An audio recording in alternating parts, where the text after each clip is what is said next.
Hello everyone, welcome to What If Issei Was Betrayed by Everyone and Became Mortal Kombai Scorpion Part 1. Before we start, please go support Michiha123 for writing that awesome fanfic. This is the translated version I made.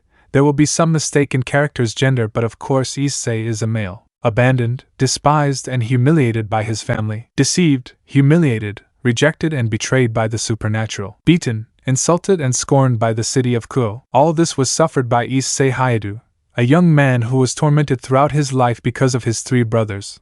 But this will change when he meets a god who will give him a path to follow, protecting the earth, his destiny being to become a warrior called Scorpion. Chapter 1. An innocent and pure soul that did not deserve this suffering. Place, the Tartar. Narrated by Issei. Hello, my name is Issei. I am an innocent man who wanders through the worst hell of all Tartarus. I am most likely about to die due to my serious injuries and my thinness from not eating anything for 4 months. You may wonder why I am in the worst hell of all if I am innocent, because I lived through hell when I was not in Tartarus and that hell began when I was born. I will tell you about everything that happened to me in my life. My family is well known for the supernatural, so they had great fame and wealth, and I will start by saying who my parents are. Kuoh Hyoudou is my father is known by the supernatural as a knight with great skill in swordsmanship, being a high-class demon with a young appearance of hair and brown eyes with a serious, but at the same time kind personality. My mother Miki Hyoudou, also known in the supernatural, is just as feared as my dad and also being a high-class demon with the appearance of a young woman with brown hair and purple eyes with a caring and kind personality. For her great talent in making spells she gained popularity, and then met my father, who eventually fell in love, got married and went to live in the city of Kuoh. Since I was a child, my parents have always despised me to the point of being hit and insulted because they said I was scum to the family for not being like my favorite brothers, who are Menma, Izami and Arisu. They are 1 year older than me. In short, I am the youngest of the four. Menma and I inherited the traits of our father and my sisters inherited the traits of our mother. The four of us already knew about the supernatural because our parents told us when I was 8 years old, and it was no surprise that my brothers and my parents were demons, but for some reason I was not a demon, I was just a human, something that displeased my parents. Menma was always an arrogant person who didn't care about anything other than money, fame and women, and would do anything to see me suffer. He always pretended to be a responsible, gentlemanly, polite and very kind person, but that's a very obvious lie. Izami, my sister, always treated me like someone worthless to the point of insulting me and hitting me for pure pleasure. Someone could say that she is not like that she looks like a sweet, loving, kind and pretty sister, but when you really get to know her, it is something else. Arisu, my second sister, always told me things that made me sad, telling me that I was adopted, that I'd rather die, that I'd never be someone in life with the same personality that Izami pretended to be. My 3 brothers always saw me as trash, someone who should never have existed, or a despicable being. And just because I was the youngest brother didn't mean I would have more favoritism from my parents. Rather, it was the other way around, because I remember my parents telling me that I was always someone unwanted. Flashback to Issei's mother's birthday. Normal narration. A 4-year-old Issei is seen running happily to where his mother would be with a drawing in his hand. Note: imagine that there is one more boy and one more girl. Issei, look mom, take happy birthday, shows him the drawing and gives it to him with a smile. At that, Mickey grabs the drawing with some disdain to look at it, but she would only tear it up to say something to the poor brown-haired boy that would make him cry. Mickey, I don't want anything from you, brat, while slapping Issei on the cheek. You only bring shame to this family, not like my 3 beloved and cute children. I wish you had never been born, saying the last thing with contempt. Then he arrives at the oldest chestnut tree known as Goru, Issei's father, and sees Mickey with a noticeable anger. Goru, what's wrong? Why are you upset, honey? Mickey, the brat came and wanted to give me something angrily. Goru sees Issei with fury as he approaches and slaps him even harder, causing Issei to fall and start bleeding from his lip. Goru, go away, you're only making everything worse with your presence. I don't know why we never aborted you with fury. Mickey, you're just an unwanted child with disgust. Issei, upon hearing everything they told him, left crying while blood was still coming out of his lip. But all this was seen by his brothers, who only laughed at how pathetic their brother was. Menma, the useless guy seems to be only making mom's day worse, ha ha ha. Izami, that's what happens when you're a piece of trash, arrogantly. Arisu, we better go with mom. The 3 brothers going with Mickey. Mickey, my baby's hugging them with joy. M/I/A, happy birthday mom, giving her gifts to Mickey. Mickey, Thank you very much, my little angels, you are the best children in the world, not like your useless brother. End of flashback. Narrated by Issei. When I was 8 years old, 2 girls arrived. They were Rias Gremory and Sona Citri, who already knew my family. They told them that my brothers have a sacred gear. On the one hand, my parents were happy because they thought that my brothers and I did not have a sacred gear, and on the other hand, my brothers only grew their ego, arrogance and superiority. Rias and Sona were surprised since Menma carried the Red Empress Dragon Meal. Izami carried the Chaos Karma Dragon Tiamat, and Arisa carried a magic sword with the ability to use the elements of fire, ice, water, acid, earth, smoke and darkness, and also carries a telekinesis ability, which this sword was called Chameleon. When they tried to examine me, they realized that I did not carry a sacred gear, something that my parents took with annoyance and a disgrace to the family, and as for my brothers, they only took it as something good and began to laugh at me.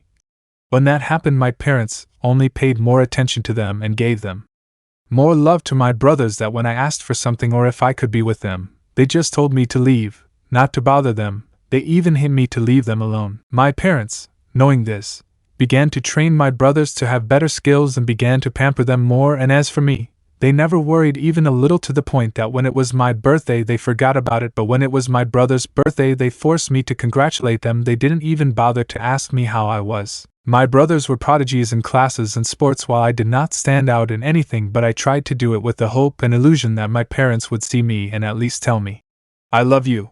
But I could not even have that. My parents, seeing that I was not a prodigy, only punished me and hit me, saying, "You are just a hindrance to us. My beautiful children cannot be compared to trash like you." I knew at that moment that my brothers were the favorites, but I did not care because the only thing I wanted was love, and I would try to get it, but my brothers always prevented it because they lied about everything. They lied that I stole my parents' money, but in reality they did it. They lied that I hit them and that I always threatened them, but the reality is that they were the ones who hit me for pure pleasure, and they themselves made the wounds to blame me when I cleaned the house or prepared dinner. My brothers lied, saying that they did it, while I tried to say that it was false. I only received blows and insults. But that wasn't the only thing that happened to me with my family. It turns out that my brothers had told more lies. Among those lies were that I was a pervert, that I raped girls, and that I stole, among other things they said. But only someone was kind to me, but unfortunately she would be one more who fell for my brothers' lies. My second childhood friend was Irina Shidu, whom I promised to marry when we grew up. At first, she didn't believe what my brothers said, but they had false evidence that they got from the internet to incriminate me by showing her a photo where I supposedly raped a girl, and she would be next. Of course, Irina believed that, and this was Menma's plan to keep Irina. Flashback. Normal narration. A 7-year-old Issei is seen playing alone in a forest, while an angry Irina is seen while looking for Issei where she would finally find him. Irina, here you are angry. Issei, hi Irina, do you want to play? He would be interrupted by a blow from Irina. Irina, shut up, damn you! With noticeable fury in her words. Irina, I don't want you to ever come near me again in your pathetic life. Issei, what? Why? Irina, you wanted to grape me. Is that all you want, me to be your friend? So you can grape me? With tears in her eyes, so your promises that we'd be together and get married when we grew up were false. Issei, I have not graped anyone. Sadly, for what Irina said, I would never do something like that to you, and the promise I made you is true. With tears in his eyes. Irina, I don't believe you. I don't want to know more about you. I'll never be with someone like you. With tears, the good thing is that I'll go to Europe in a year to never see you again. But I know that one day I'll come back, and it will be because of your brother. He will make me feel safe.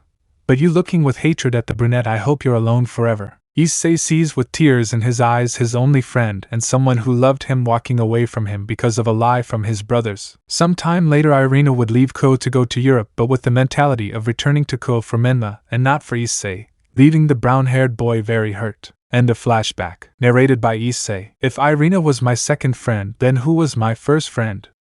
Well, my first friend was a girl named Mio Saimori. We met when she was 3 and I was 4. I remember that she liked to be with me all the time because, like me, I was her first friend, since she was seen in a bad way. We met in a sakura tree because I heard her crying. Flashback. Normal narration. A 3-year-old girl wearing a pink kimono is seen crying in a sakura tree but is heard by Issei, who was 4 years old, going to the place where the girl's cries are heard. Mayo, mommy Sinf, where are you? Sinf about to cry. Mayo was going to start crying more, but then Issei arrived, seeing the girl who was going to cry again. Issei, hey, why are you crying? Something curious. Mayo, I can't find my mom. Sniff. Issei, were you with your mom? Mayo, yes, but I just wanted to see the tree. Sniff, pointing at the sakura tree, and my mom had left, starting to cry. Issei, don't cry. Let's go look for her. Happy. Issei leaves the place, taking Mio's hand, who would feel somewhat calm and safe being with Issei. They would spend 10 minutes searching until they hear a voice of an older woman. Daughter. Worried. Mayo, mommy. Happy. Issei's mind. Is that his mother? She definitely is. They look exactly alike. Mayo runs to her mother, who was worried that her daughter with the earring could have had something like that happen to her, giving her a hug and starts to pick her up, holding her in her arms. Daughter, where were you? I was looking for you. A little relaxed. Mayo, I was looking at a tree and then I didn't see you anymore, but that kid helped me find you, pointing at Issei. Thank you so much for helping my daughter, noticing that she is alone. But where are your parents? Issei, they are with my brothers. A little sad. Mio's mother would notice that she thought they didn't want him in her house, and then she approaches Issei to ask him something. Your parents don't love you? Issei, if they love me, I'm sure of that. Somewhat sad. In that case, Mio's mother leaves her daughter and gives Issei a hug, who for the first time feels the affection of a mother reciprocating the hug. My name is Sumi, and I'll treat you like my son. Would you like that? With a cheerful tone, the woman now known as Sumi wanted to give him the love that Issei didn't have at home, the love of a family, to which Issei happily accepted. Sumi, and what is your little one's name? Issei, my name is Issei Hyoudou. Sumi, well Issei, my daughter's name is Mayo, bringing her closer to Issei. Issei, Mayo is a pretty name, making Mayo blush a little. Mayo, thank you. A little blushed. Sumi, go to the park to play. I'll see you. With a smile. Issei/Mayo, okay. Happy. That day Issei and Mayo played until Mayo and Sumi had to leave, but promising Issei that they would return the next day, and that was where Issei and Mayo played. Sumi even brought Issei something to eat. Luckily for Issei, his parents and siblings didn't find out about that, where they would spend 2 months to the happiness of the brown-haired boy. End of flashback. Narrated by Issei. Since that day I had the love of a mother and my first friend who I grew fond of, but as nothing lasts forever, one day they didn't return to the park. I thought it would only be a day that they didn't arrive. But days and weeks passed until they never returned. That left me sad. At least I have a nice memory of what my shitty life was like. If they are still alive, I want them to have a good life and for nothing to happen to them. Well, I already mentioned my only friends. Now let's go back to my brothers' lies and how they ruined my life. The lies of my brothers were increasingly extensive, to the point that they already had a long list of what I supposedly committed several unpleasant things, and they told those lies on the street from one block to another, to such an extent that those lies spread throughout the city of Kuoh, and of course, since they had a great reputation, the city believed everything, without mentioning that they used fake photos. In addition to showing the fake photos, and did not hesitate in the false evidence that made everyone see me as misery, the citizens of the city came to give me nicknames like Human Phenomenon, the Misery of Kuoh, among other nicknames, so I no longer felt safe going out, because if I happened to be outside, the citizens would insult me, throw garbage at me and hit me, while my brothers gained popularity and fame and were seen as good people. My parents neglected me and I had to learn to be alone, because they didn't even give me food, and if I happened to eat something at home, my brothers would tell my parents that I took their food, and obviously they would hit me. With the lies of my brothers, the restaurants didn't want me, telling me to leave, that they didn't want me in their restaurants, that they didn't want scum and other things, that they only wanted my brothers and not me. Which was the same if I went to a mall, store, supermarket, park. They always treated me the same, and sometimes they would hit me and insult me, so I had to eat from the garbage that I had to be lucky to find something, or I would also go to a forest and eat insects because I didn't have the strength to kill an animal. I tried to be kind and polite, to show the citizens of Kuoh that I was not the person my brothers said I was, so I decided to do good deeds and be kind to everyone. But again, my brothers told lies, that they were the ones doing the good deeds and not me. As expected, the citizens believed my brothers while they only insulted me, while my brothers became more popular, especially my brother with women, since according to them, he was a real man and a heartthrob. Ha ha ha, yes, of course. My brothers, along with Rias and Sona, made fun of me and mistreated me, while the only thing I could do was cry and ask them to stop mistreating me, while they only made fun of me for crying, telling me, "Look at the baby crying," and "Poor thing is crying, ha ha ha." During my childhood I was never happy, but I always covered my sadness with a forced smile. I suffered insults, humiliations, and abuse during preschool, elementary, and middle school, but the worst was to come in high school. We entered the Kuoh Academy, where I classify it as hell. It was not expected that my brothers would start telling lies that I spied on women in the locker room and other things. I began to gain a bad reputation in a matter of minutes, earning several beatings from the students. The teachers only watched with pleasure, as they hit me and did nothing. And when I tried to go to the infirmary, they did not want to treat me. Of course, with my brothers, they considered them heroes and the perfect students for their popularity and academic performance. We passed the second year. My brothers, after training with my parents, we entered the nobility of Rias and Sona. Izami entered the nobility of Sona. Menma, Arisu, and I entered the nobility of Rias as pawns. Rias gave my brother 4 pawn pieces. Izami gave him 3 while I only gave him 1, while I could see Rias's face of disgust at having put me in her entourage in the same way Akeno, Kaneko, and Yumi looked at me with disgust and disgust. That somehow hurt me, but I wanted to train to be someone strong and protect others. Days passed and I met Yuma, or rather the fallen angel Rainier, who was my girlfriend.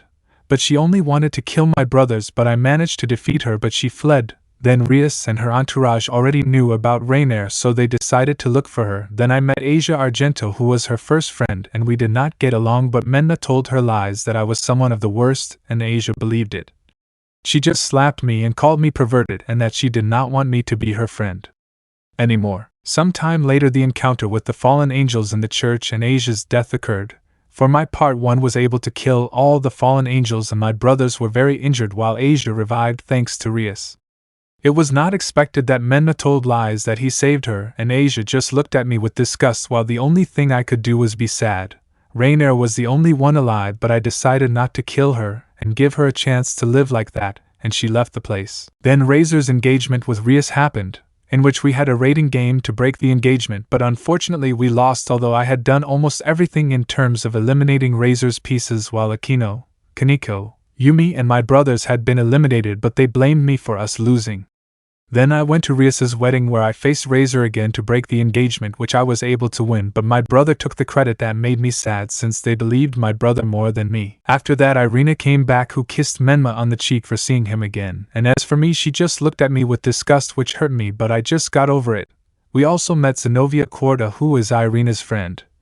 Zenobia became interested in Menma since he told lies that he said about him being strong and someone skilled, and also said that I was just a pervert and useless. That made Zenobia make fun of me. That made me get a little sad. Shortly after, we faced Kokabeel, that I was able to kill with difficulty, but Menna took the credit, and again they saw me as useless garbage. A while later we met Valerie Lucifer, and there was a meeting for the factions of the demons, fallen angels and angels, to make an alliance, but that day we were attacked by Kateria Leviathan and her magicians. Unlike Kokabeel Kateria, it was easier to kill her and the magicians who accompanied her. And that same day I fought against Valerie, and as for Menma, he was unconscious because he could not against Valerie.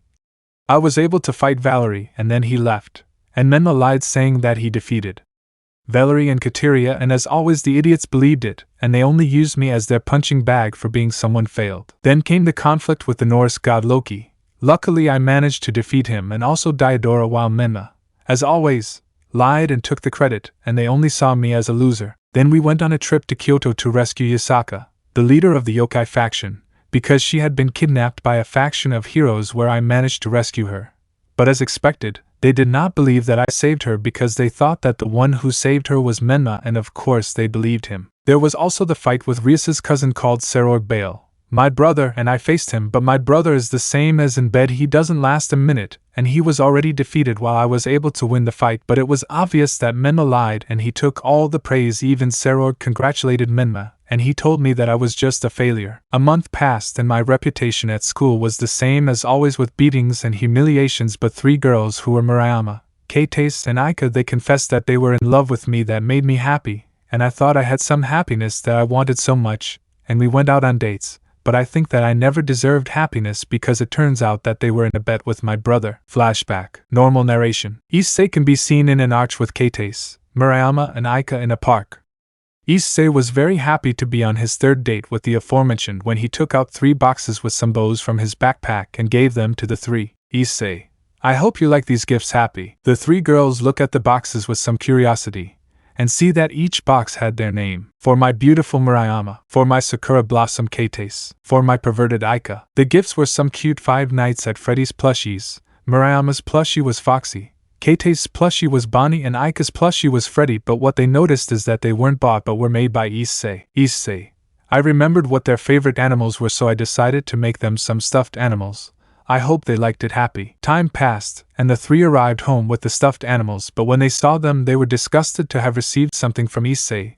What they did was something really cruel, and was to burn the stuffed animals that Issei had lovingly made for them. Time skipped 3 days later. At Kuoh Academy, Issei is seen during recess looking for his girlfriends, but he hears the three of them in a classroom and decides to hide and see what they are doing. But what he heard would only leave him heartbroken. Aika, we already fulfilled our bet Mimakuen. We even burned the stuffed animals he gave us. Menma, seriously, should I give you some stuffed animals? Mocking. Murayama, yes, and the worst thing is that he made them mockingly. Kates. The good side is that we burned them, ha ha ha. Aika, we don't want anything from that idiot.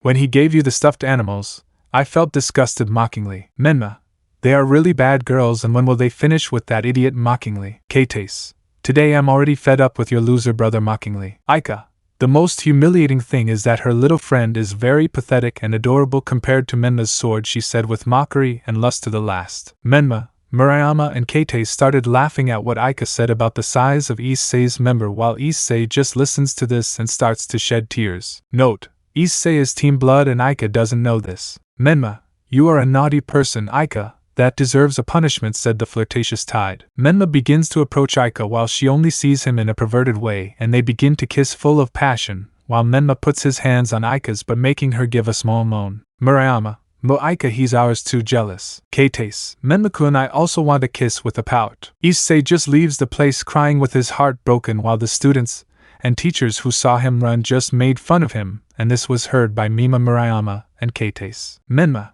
it seems that human trash discovered us mocking. Murayama, this is better, it saves us from having to finish it mockingly. Menma, well, we finished what we started with lust. The three, of course, flirtatiously. End of flashback. Narrated by Issei. That day I didn't speak to them again, and my torment at the academy continued, but once again fate wanted to see my suffering, and this time it was with my teacher. She only used me to get closer to my brother, and as for me, well, she only used me as a toy. Flashback. Narrates normally. Issei, please don't hit me anymore with tears. Boy 1. Such a scum deserves mercy, hitting Issei. Boy 2.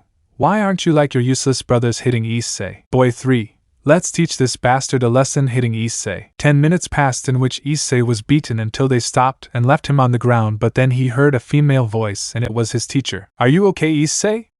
Said a worried woman. Issei. Issei-sensei? He asked with some difficulty, seeing the woman who spoke to him. The teacher was Issei Chabashira, a beautiful young woman with brown hair and brown eyes, with a voluptuous body well endowed, to the envy of women and the dream of any man. Issei, yes, I'm fine, sore. Issei, from the sound of you, I don't think you're okay. Issei, no, really, I'm fine, with a fake smile, but you could see that his body hurt. Issei, don't lie to me, it seems you're not okay. Come on, let's go to the infirmary, grabbing Issei's arm. Issei, no, please, they won't accept me in the infirmary, and I'm already used to being like this. Issei, then let's go to the living room so I can help you with those blows. Issei left Issei in his classroom and went to get a first aid kit to start healing Issei's wounds. Issei, thanks, ouch, complaining of pain. Issei, are you feeling much better now? With a smile. Issei, yes, sighing in relief. Issei, you know something, I don't like being hit. I, but what can I do? I don't even have friends, sad. Issei, do you want me to be your friend? Issei, really? But what if they make fun of him? Worried. Issei, I don't care, I just want you to be okay, hugging him. Issei, Issei-sensei, hugging her. Issei, from now on we will be friends and I will not let them hurt you.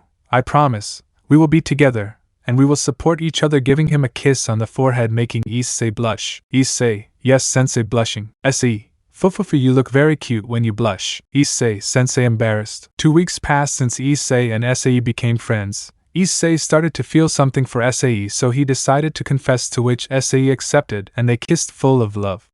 For a moment Issei believed that things were going to be different, but one day they were hitting him, and this was seen by Issei. Issei, Issei-chan, please help me taking blows. Issei, you disgust me. Useless, looking at him with disgust. Issei, That somewhat confused. Este hit him more with a sadistic smile. Boys, Hai hitting Issei more. Issei, but why?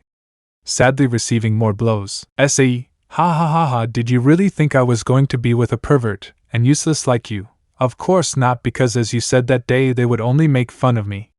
I only used you as my toy to be able to get closer and make your brother jealous that he is a real man, not that you just discuss me. If you hadn't been born, my Menma and I would already be together, grabbing her cheek, thinking about Menma and her in a church getting married. If you'll excuse me, I have better things to do than seeing garbage like you. After all, I only used you to get closer and make your brother jealous. And if you hit him more, you'll have better grades leaving the place. Boys, Hai. 20 minutes passed where the students mercilessly beat Issei, who could only shed tears for what just happened with Sai, and fell unconscious. When he finished being beaten, 2 hours passed where there was no one in the academy, and Issei woke up and was going to leave the place, but he heard some moans in a classroom, and what he saw left his heart even more broken, because in the classroom Menma and Sai were having hex in the place where Issei sits. Lemon skipped. Issei just left there quietly so as not to be discovered while shedding tears in abundance. End of flashback. Issei narrates, many things happened. I tried hard so I wouldn't be frowned upon by everyone and for them to see the effort I was trying to make. I planned strategies, fought enemies, and I wasn't going to expect anything in return, just that everyone be safe and nothing happened to them. But my effort was in vain, since Menma lied, saying that he did everything and that I was the one lying, making Sir Azazel, Michael, Odin, Zeus, Shiva, Ra, and even the great red dragon Eris see me as a liar and jealous of my brother for his achievements that he was able to obtain. The last battle was against Reincarnation Lucifer, Valerie's grandfather, with the Chaos Brigade and the apocalyptic beast Trihexa. Luckily, I was able to seal Trihexa and kill Reincarnation and the Chaos Brigade. But as always, that miserable Menma lied and took all the credit, and they only mocked and humiliated me for being a failure. After the defeat of Reincarnation and the Chaos Brigade called me an idiot, but I had fallen in love with several women with the passage of events that had occurred before the fight with Reincarnation. When we won the battle, I decided to confess. They were Rias, Akeno, Asia, Kaneko, Zenobia, Irina, Yumi, Flandra, Rosweiss, Ravel, Kuroka, Lefay, Elmenhild, Sarah Fall, Ingvild, Sigvaria, Latia, Suzaku Himejima, Gabriel, Penemu, Yasaka, Rainier, Sona, Tsubaki, Tsubasa, Momo, Ruruko, Rhea, Tomo, Sally, Valerie, Mio, Albi, Tiamat, Ophis, and Eris. With Mio, Albi, and Tiamat, I met them because they were able to obtain their human forms and can freely leave their carriers thanks to Menma, Valerie, and Izami because they did some rituals at the request of the dragons. I made nice gestures to all of them, like dedicating poems to them, buying them nice gifts with the little money I had, writing them nice words, making them delicious desserts, creating songs for them, and making them stuffed animals. But Menma stole everything I made, and if I didn't give it to him, he would tell my parents a lie that I took everything I made, saying that he did it, and they would hit me and punish me, and I had to give all the gestures to my brother, yes or yes. I decided to confess my feelings to everyone in the occult club and brought a gift for each of them. They all rejected me in the coldest and cruelest way while mocking me. As for the gifts, I left them in my closet because they simply rejected them in disgust. Flashback. Narrates normally. In the occult club were all the women Issei had fallen in love with, and Issei was also very nervous because he decided to confess his feelings towards them. Rias, why did you call us Issei? We're busy with some annoyance. Issei, this will be quick, with some nervousness, taking out the gifts he made for each of them. Issei, do you want to be my girlfriends? Stretching out his arms with the gifts. Everyone in the occult club was surprised by what Issei had said, but their surprise turned to laughter. Everyone was laughing at Issei for confessing. For a moment, Issei felt a little sad, but the worst was yet to come with what everyone was going to say. Rias, me being your girlfriend? No way, you're pathetic. Having you, a low-class devil, as my boyfriend, I'd rather commit suicide. Menma, on the other hand, isn't a perverted and weak person, mockingly. Akeno, I don't want anything with a dirty pervert like Menma-kun. He is the love of my life and a true man, mockingly, and with love for the last thing she said. Asia, you're just a pervert and a useless person with some anger. Kaneko, I don't want anything from you, you serious trash. Zenobia, how disgusting it is to fall in love with a pervert and a weakling. You better go to hell, mocking. Irina, I should never have met you, disgusting rapist, angry. Yumi, I don't even consider you a friend, seriously. Flandra, you scare me. but Menma-senpai makes me feel safe with some fear. Raswise, I don't see you as a man. I'd rather remain a spinster than be in a serious relationship with you. Ravel, Menma-sama is more gentlemanly and polite. He's not a pervert like you seriously. Kuroka, I don't want kittens with you Naya.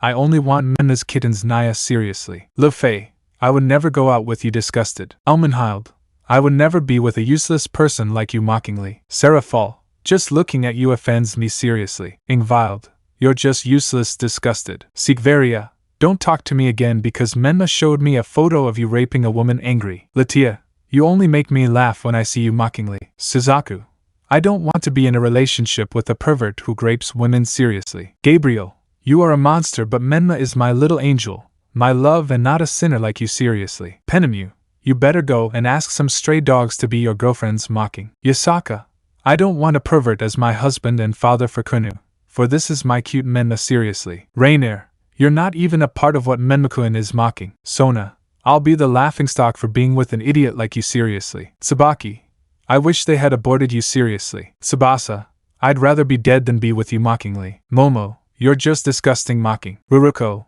you're scum mocking. Rhea, a homeless man is prettier than you mockingly. Tomo, I don't want anything with a pervert seriously. Sally, Menma is better than you at everything mockingly. Valerie, you are the worst pervert and a being inferior to me, but Menma, he is my man and he will give me many babies just as strong as him annoyingly and flirtatiously what she said at the end. Mio, my partner is much better and he will give me cute little dragons seriously. I'll be, even though Mio and I have a rivalry, we'll be with our little dragon Menma instead of being with someone despicable like you seriously. Tiamat, I'm lucky to be close to Menmakun thanks to Izami, but I feel disgusted being close to you. Menmakun is the owner of my love and you are only the owner of my hate. Disgusted. Ophis, you're just scum, my Menma and I will be together forever, and you will be alone forever seriously. Eris, I don't understand why you exist. You're just a virus but Menma is the true hero of all things supernatural, and he's destined to be my lovely husband. I don't understand why you were born. I hope you die angry. All. We will never be with a useless and pervert like you and you surely stolen those gifts from Menmakeyun/senpai/chan/san/sama seriously. Everyone saying that Issei got sad and left the occult club crying while everyone just laughed at the poor brown-haired boy. Issei arrived home which was alone because his parents and siblings had gone out without him. Issei arrived at his room and burst into tears. When he finished crying he put the gifts in his closet in a part that could not be seen. End of flashback. Issei narrates, well, I already told everything I suffered but now surely they will ask why I am in Tartarus because Menma was not satisfied that he made my life shit but also told the lie that would cause me to be taken to Tartarus, and that was a video that showed where I gave information to Risavim and the Chaos Brigade before the battle against the Trihexa. Circe, Michael, Azazel, Odin and the Olympian, Hindu and Egyptian gods banished me from the natural. My parents, if I can call them that, took away my last name Hyoudou and tortured me for 2 months until they decided that death for me was too much mercy and for me to suffer for eternity they sent me here where I am. Flashback. Narrates normally. Issei was in his room looking at his cell phone with a lost look since he was watching a video that was sent by Menma and it was him having sex with all the women who had rejected him. While they were penetrated by Menma they all said bad things about Issei, that he was just useless, that he will die alone, that nobody will love him among many other things, while Menma just made fun of her brother while she continued to give pleasure to each of the women who were there. Issei just turned off his cell phone and just started to sleep, but what he didn't know is that something was going to happen that would change his life in a terrible way. Issei was waking up and tried to stretch but something prevents him, and when Issei sees what happens he was chained in the faction meeting room. Issei, but what's going on? He sees all the leaders of his respective faction. Mr. Circe, why am I chained? Circe, shut up, I'm the great Mao Lucifer for you hitting Issei in the face. Do you know why you're here useless? Issei would just shake his head. Your hair so you can pay for your betrayal towards us. Issei was confused since he has never betrayed anyone, much less the supernatural. In that he sees his parents, brothers and the women who rejected him, including Issei, who turned out to be a fallen angel. Issei, but what betrayal are you talking about? Worried. Azazel, don't play dumb. Menma showed us a video where you give information to Risavim and the Chaos Brigade. Azazel projects the video where Issei supposedly gave information to Risavim to be able to attack the factions, which was a lie. But since Menma took the video, No one doubted in believing him. Issei, no, that video is fake, please believe me, I'm not the one who appears in the video. Desperate, Odin, do you really think we're going to believe you're a brat?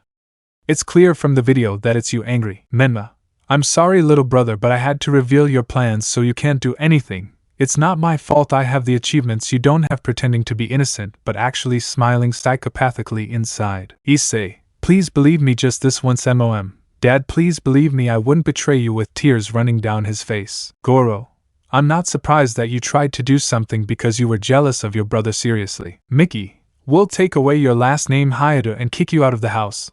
But of course you'll be in a dungeon, seriously. Izami, I don't understand why you were never aborted, you damn traitor. Angry. Arisu, the good thing is that you will pay for being a traitor, seriously. Rias, I am disgusted that I turned you into a demon, and that you are in my peerage. Give me back my pawn piece. At that, Issei feels that his pawn piece is being removed, and the only thing he could do was scream in pain because the extraction was in his stomach, and he began to cough blood. Sershe, from today you are banished from all supernatural things and you will be punished for treason. Angry. Michael, in the same way, if you die, you will never enter Paradise Seal. Zeus, we're going to give you an unforgivable punishment. Brat. Angry. Ra, it's time for you to pay for your actions. Angry. Shiva, I'm going to de-stress by hitting you, seriously. Sershe, take him to a dungeon and start his punishment, seriously. Issei was taken to a dungeon where he would be tortured by the faction leaders, the women who rejected Issei, his brothers and his parents.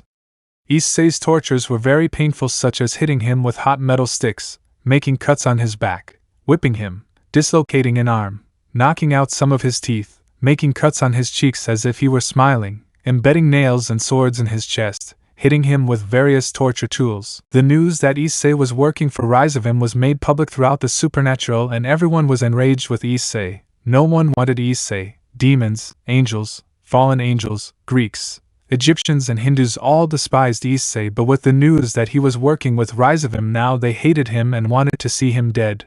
On the other hand, Menma considered him as their hero, as salvation and the admiration of many.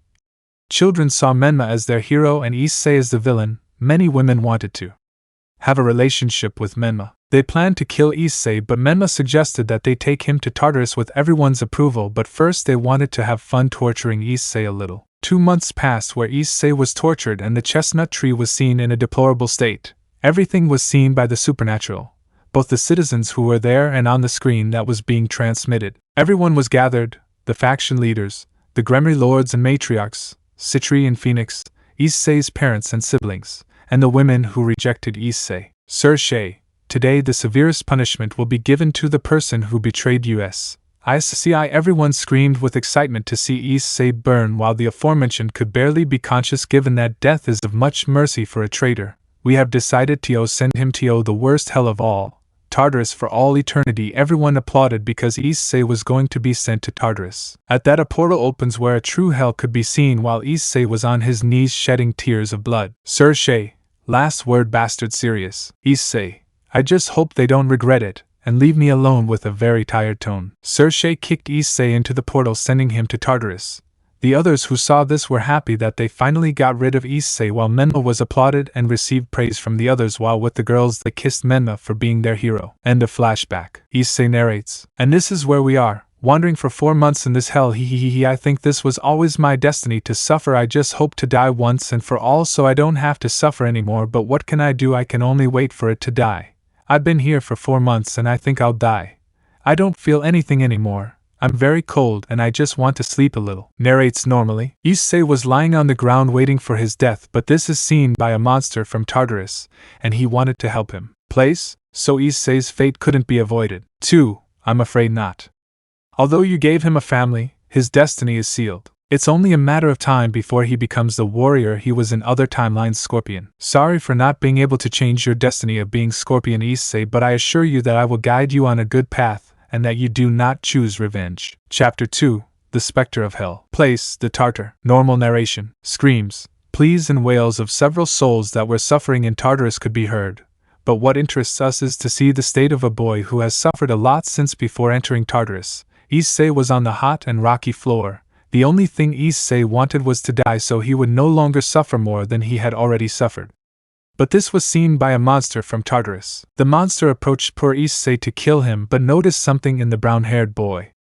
His heart had feelings of being someone kind, loving, gentle, tender, attentive and willing to give his life for others, in short, an innocent and pure soul who deserved to be in paradise but was in hell. The next thing the monster saw was something that filled him with hatred, and that was that the poor boy lived in the cruelest way since the brown-haired boy's birth and was betrayed. Never in my entire existence have I seen a soul suffer so much.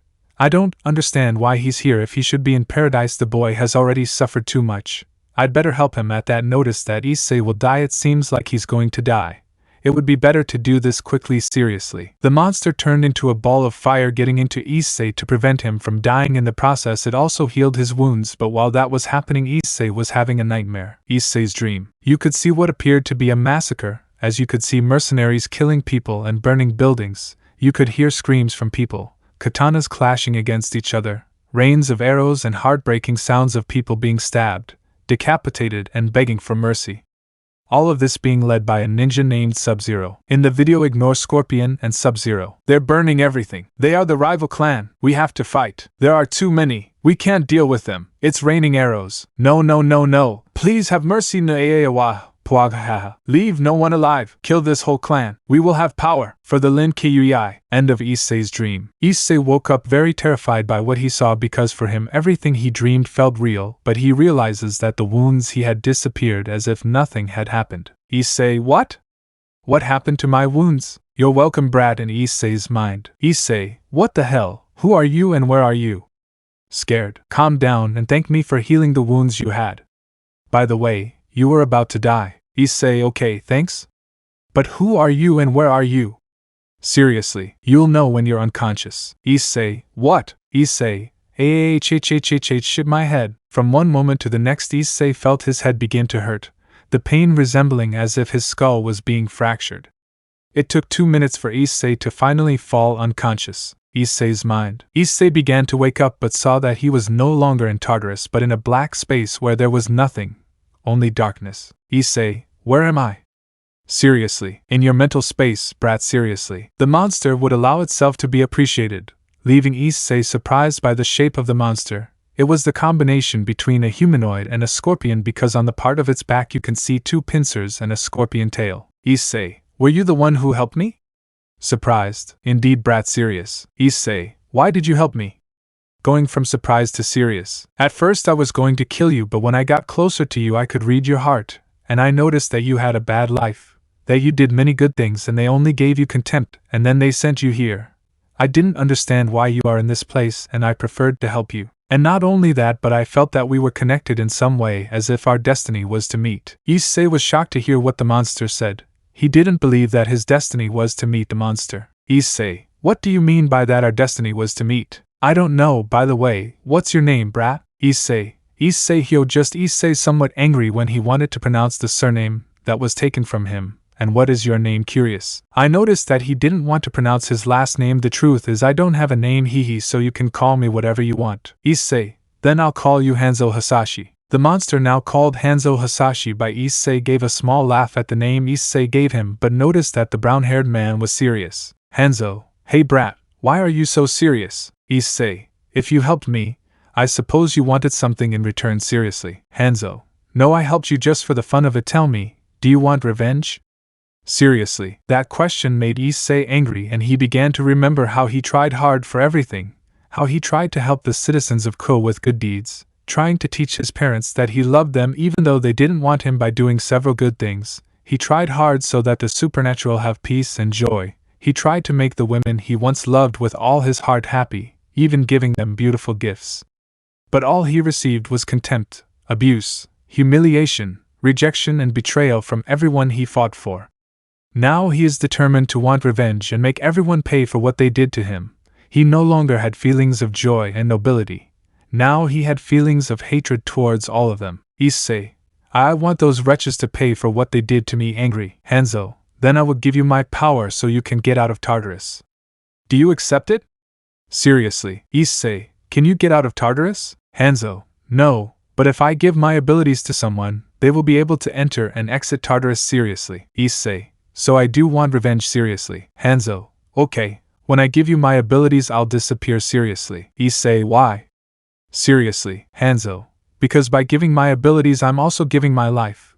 But the truth is I've already lived for many eons. Issei saw some sadness in Hanzo since the monster was the only one who helped him, and now the monster will disappear because of him for wanting to help him. Hanzo, but don't get upset, brat. When I disappear, I'm going to be reincarnated into someone smiling. Issei, really? Happy with what Hanzo said? Hanzo, yes. Issei, then how will you give me the skills? Curious. Hanzo, it's a painful process. I'll have to burn you alive to the bone. In short, you'll have to die to be reborn and obtain my powers. Seriously. Issei got a little nervous since they were going to burn him alive, and he knew that would be the most painful thing he was going to feel in his life. Issei, it's okay nervous, but then he got serious. Hanzo, well, when I finish burning you and you are reborn, my pincers will become swords, my tail will become a harpoon, and my being will become the fire that you control. You will be able to control the demons of Tartarus by giving them orders. You will be immune to fire, and you will be able to enter and leave Tartarus whenever you want. I will only tell you something seriously. Issei, what a thing. Hanzo, I'm giving you the chance to leave this place, but it will be your decision whether you want revenge or not. Seriously. Issei, I understand. Determined. Hanzo, then let's start. When I burn you here, your body will also burn outside your mind. Seriously. Issei, okay, let's start. Seriously. Hanzo,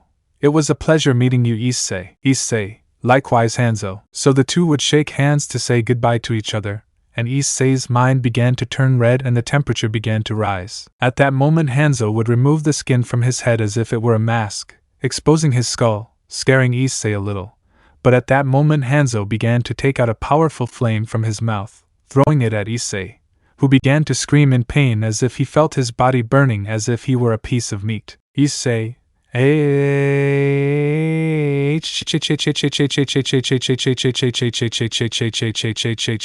2 minutes passed where Hanzo burned Issei, and later Hanzo became a flame that slowly went out, and before ceasing to exist he said a few last words. Hanzo, I'm sure we'll meet again. Issei. After those words, Hanzo ceased to exist, and became a flame that burned Issei. Outside Issei's mind, his body was also being consumed by fire, and just like in his mind Issei was screaming in pain, Issei's body went from a deep red color to a charred black. His organs had been completely consumed until they were ashes. This happened for 3 minutes where Issei was already dead, and the only thing left of him were his bones, but they had a black color, sign that he was burned to the extreme. At that, what was left of the chestnut's body began to engulf itself in fire so that his body could begin to regenerate. Issei's eyes turned white. His muscle mass increased considerably. Now his clothes were like those of a specter with yellowish and black colors, giving him a more imposing appearance with a mask as if a scorpion had grabbed him. On his back he carried 2 swords and his harpoon was hidden. Thus, Issei would come back to life as a specter, and his voice was distorted. Issei, Issei would give a scream of fury that made the whole Tartarus tremble, and then open a portal and manage to leave Tartarus. Elsewhere. Place? It seems that Issei has already turned into Scorpion. 2. Will want to take revenge on the supernatural. That's why we'll go to him and offer him a way forward. 2. Will you tell him about his life in the past timelines? Yes. If I don't do it, he won't want anything and he'll try to kill us. 2. And how do you think he'll take it? I don't know. Only time will tell. In the meantime, I have to start preparing in case Issei gets violent and doesn't want to listen to me. 2.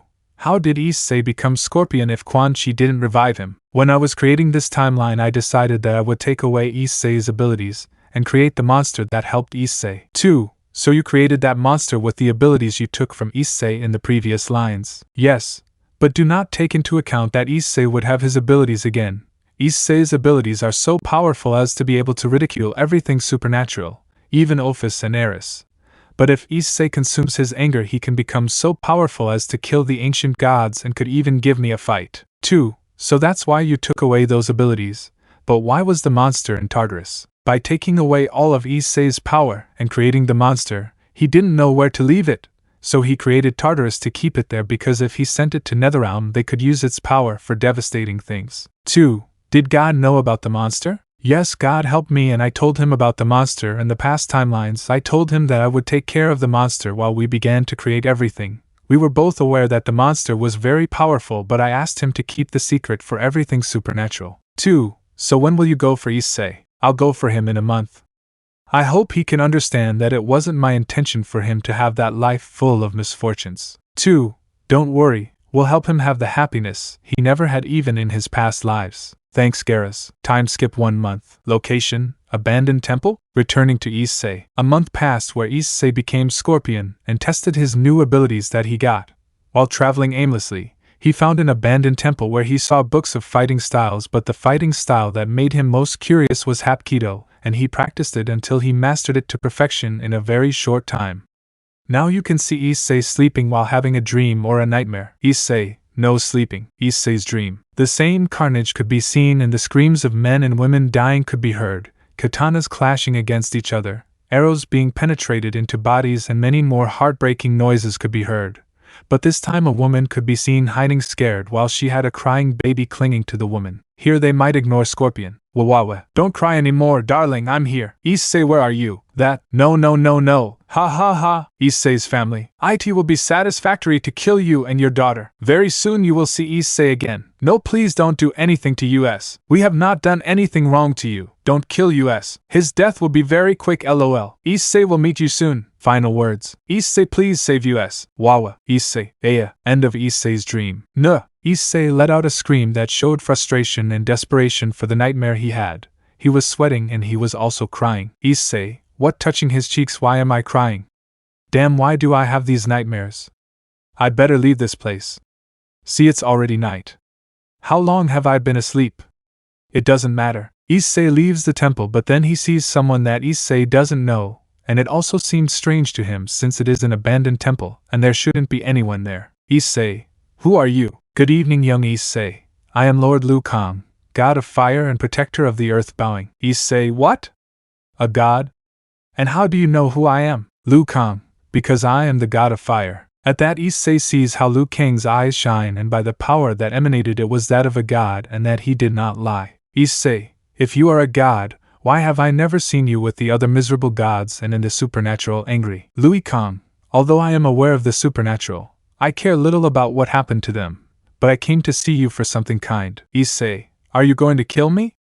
Angry. Liu Kang, no, I know all the bad things you've been through, Issei, from how you were treated in your childhood, to your condemnation in Tartarus, and I come to offer you a path to follow and not take revenge. Issei is in shock since Liu Kang knows that he wanted to get revenge on everyone, and no one knew it. Issei, how do you know I want revenge? He shouted angrily. Liu Kang, because I know everything about you. Because I was the one who created your story. Seriously. Issei, what? Liu Kang, just as you heard, besides being the god of fire, I was also the creator of history. I created your life. Seriously. Issei, I don't believe you at all. Angry. Liu Kang, then I'll show you. Before I was the Titan of Time and I created everything with God's help. I created all my life.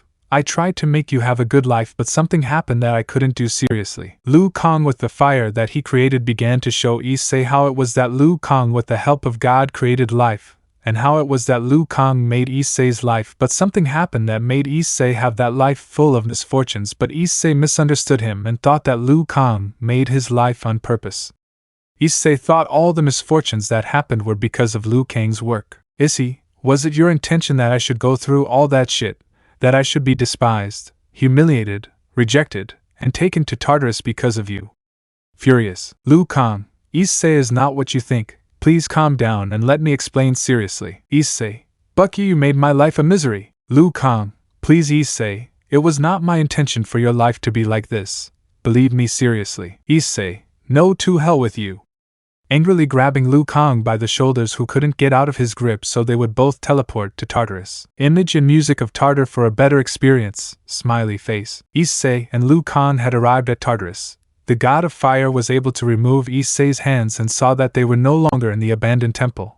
Now they were in Tartarus. Liu Kang knew that this was going to get serious, so he would have no choice but to fight, while Issei just wanted to kill Liu Kang for believing that he was the one who made his life miserable and complete shit. Liu Kang, the Tartar. Serious. Issei, this is where I was reborn, this is where you'll pay. Furiously putting himself on guard, put the minute at 0:18 to make it more epic. Shocked. Fight. Issei would teleport behind Liu Kang, managing to kick him in the face. Liu Kang did not avoid the kick and blood began to come out of his lip, but he did not stay still, and would launch himself at Issei, giving his bicycle kick to the chest, causing Issei to have some pain in that area. Liu Kang would begin to give several blows covered in fire, but they were blocked by Issei. In that, the brown-haired man saw an opening in Liu Kang, and with a quick movement he takes his swords and makes 2 cuts in the chest of the god of fire to finally give him a spinning kick covered in fire, sending Liu Kang flying. In that, Liu Kang stands up quickly and launches himself at Issei, giving Issei several kicks in the body, who could not block receiving them, all falling to the ground but would get up quickly and gave Liu Kang a hook, sending him flying, but Liu Kang and took some momentum and gave Issei a flying kick, hitting him in the face, breaking Issei's mask a little, revealing a part of the brown-haired man's skull. Issei would get angry and began to create fireballs to throw them at Liu Kang, who also did the same, so the fireballs would collide, but in that Issei would summon some flames where Liu Kang was managing to burn him a little. Liu Kang would quickly remove the fire and returned to cover his fists in fire and lunged at Issei, giving him 2 blows to the stomach and finally kicking him in the face, sending him flying a little. In that, Issei would recover a little and would teleport again behind Liu Kang, connecting a blow, and would subdue him to grab him, and would give 2 blows and a knee to Liu Kang, sending him flying, but before he flew away he would grab Liu Kang by the leg to have him in front of him again, and before Liu Kang could land a blow, Issei took out his harpoon and made 2 cuts on his chest and connected a hook covered in fire. Issei, you provoke my anger, angry. But then Liu Kang gets up quickly and a fireball is thrown at Issei, which he cannot avoid. Liu Kang takes advantage of this to connect several blows, and in the process of those blows, Liu Kang ends up fracturing Issei's nose, cervical spine and ribs. Issei was lying on the ground with some broken bones. Liu Kang thought the fight was over. Liu Kang, Issei, let me puaggh. Issei, damn fire god. Angry and hurt, Liu Kang couldn't finish because Issei got up quickly and stabbed Liu Kang in the chest with his swords, and then took out his swords and cut him in the head, causing Liu Kang to start bleeding. Liu Kang, even though he was stabbed, being a god, it didn't affect him much. Issei would kick Liu Kang several times, but he blocked them without difficulty. Although Issei has some broken bones, he can still fight. At one point, Liu Kang began to hit Issei in the areas where he had fractured Issei's bones, making Issei give some moans of pain in those areas, but Issei manages to land a blow on Liu Kang that stuns him for a few seconds, and would grab him to try to burn him in the lava that was there. Thus a struggle would begin, Liu Kang emerging victorious by removing himself from Issei's grip, and Liu Kang knew that he could not burn Issei because he was immune, but Issei, already fed up with Liu Kang, teleports next to him to kick him, sending him flying. Issei, and you call yourself a god? Angry, Issei was going to go for Liu Kang, but before he could do anything, Liu Kang stood up quickly and got into a strange pose for Issei, but when he tried to hit, Liu Kang countered Issei's blow, giving him a fire-covered kick to the face, knocking him to the ground. But not only that, but he also stepped on Issei's chest, making him give a small moan of pain. Liu Kang would move away a little, while Issei got up. Issei, get up! When Issei shouted that, a demon from Tartarus would grab Liu Kang by the feet, and Issei took advantage of this to throw a fireball at Liu Kang, burning him. Liu Kang, somewhat sore, managed to get out of the demon's grip and stomped on the demon's head until he died, and would launch himself at Issei with a flying kick, but this time when connecting the kick, a fire dragon would be created, making the kick more powerful. Issei did not stay with his arms crossed. He made a movement with his hand as if he would attract something, in that Liu Kang is hit from behind thanks to a demon, but Liu Kang could not react because Issei with his harpoon would begin to spin it, making some cuts in Liu Kang. Liu Kang returned to give his bicycle kick at Issei, with the difference that the last kick was so powerful that it created another dragon, but it made Issei rise, and Liu Kang took advantage of that to give him a powerful blow, sending Issei flying. Issei, already fed up with Liu Kang, quickly approached Liu Kang and was hitting Liu Kang, causing the aforementioned to spit some blood, and Issei moved so fast that Liu Kang could not see. So Issei was at Liu Kang until sending him flying. Liu Kang stood up as he could, but before he could do anything, Issei threw his harpoon at Liu Kang, hitting him in the chest. Issei, get over here! Issei would pull his harpoon, attracting Liu Kang. Issei took advantage of the fact that Liu Kang was vulnerable. He teleported to Liu Kang's side to hit him in the stomach and then hit him harder in the head, causing his skull to fracture, knocking Liu Kang down, and finally stepping on his chest, causing his ribs to fracture, leaving Liu Kang unable to continue fighting. Scorpion wins, the music ends. Issei, feel my pain, angry. Liu Kang was lying on the ground with several wounds, watching as Issei approached to kill him, but Liu Kang said a few words that made Issei stop. Liu Kang, Wait, Issei lying on the ground. Issei, shut up and just accept your death, taking out one of his swords. Liu Kang, I wanted you to have a better life than in the previous lines. Issei stopped at what he heard and was confused by what Liu Kang said. Issei, what do you mean angry? Liu Kang, I wanted you to be happy because you always wanted revenge in the past timelines, recovering a little. Issei, timelines? Liu Kang, I can explain better, but let's get out of Tartarus, starting to create a portal to the temple they were in before. Issei and Liu Kang left Tartarus, and Liu Kang created a spell that would heal all the wounds and fractured bones of both. Once they were completely healed, Liu Kang saw Issei, who was somewhat distrustful of the fire god. Liu Kang, Issei, I know you have several questions and they will be answered now. Seriously, Garas. When Liu Kang pronounced the name of Garas, sand began to gather and began to form a man to emerge, a man with an appearance resembling a god. Garas, greetings young Issei, bowing. Liu Kang, Issei is Garas. He is a guardian of time and the one who helped me create the story. Issei, and why did you bring it? Liu Kang, so you can see your past seriously. Liu Kang, Garas, please show him. Garas, yes Lord Liu Kang. Music for the atmosphere, smiley face. Garas with the sand that arrived would begin to show all the versions that Issei had in previous timelines, leaving Issei impressed to see his same versions being Scorpion. Liu Kang, previously you sought revenge for the death of your family and clan to which you belonged. You wanted to kill a warrior, the great master of the Lin K called Baihan, or better known as the first Sub-Zero, because you thought he was the one who killed your family and your clan. You were resurrected by a sorcerer named Quan Chi because you had been killed in the massacre of your clan, and you participated in the Shang Tsung tournament knowing that Sub-Zero was going to participate. Garas would begin to show the way in which they killed Issei's clan and himself, leaving the brown-haired boy in shock when he saw that it was the same massacre that he had in his dreams, or rather nightmares. Issei, that's the same massacre I dreamed about a month ago. Impressed. Liu Kang, did you dream it? Seriously. Issei, yes seriously. Liu Kang, maybe when the monster helped you when you were about to die there was the side effect of unconsciously showing you what happened to your clan. Seriously. Garas continued showing how Issei entered Mortal Kombat and killed Sub-Zero and then disappeared from the tournament. Liu Kang, when you killed Sub-Zero you disappeared from the tournament, but you found out that there was a new Sub-Zero who would participate in another tournament, and he was Baihan's younger brother, but you didn't know, and as an apology you helped protect the Earth from an invasion by Emperor Shao Kahn. Then you found out that the person responsible for the death of your clan was Quan Chi, and you wanted to take revenge on him by killing him, but he survived and had an alliance with the sorcerer Shang Tsung, and you were sent to hell, but you managed to get out of there and managed to kill Quan Chi and Shang Tsung. Then there was another threat. The Dragon King Onaga was a danger to all the kingdoms, but you fought against him and killed him. Shortly after, the deadliest event occurred. The Armageddon was a bloody battle where we participated, both allies and enemies. In this event all of us died, both you and I were killed in that event, leaving only two people, Raiden the God of Thunder, and Shao Kahn, who already had the power of a god, was going to kill Raiden, but before being killed he was able to recite a spell and managed to restart everything from the beginning of the Shang Tsung tournament. Garas showed how Issei fought Sub-Zero again and discovered that he was Baihan's brother and apologized and would begin to protect the Earth from an invasion caused by Emperor Shao Kahn, defeated Quan Chi, the alliance with Quan Chi and Shang Tsung, and how Issei was sent to hell and then came out and killed the two sorcerers, and also how he fought against Onaga.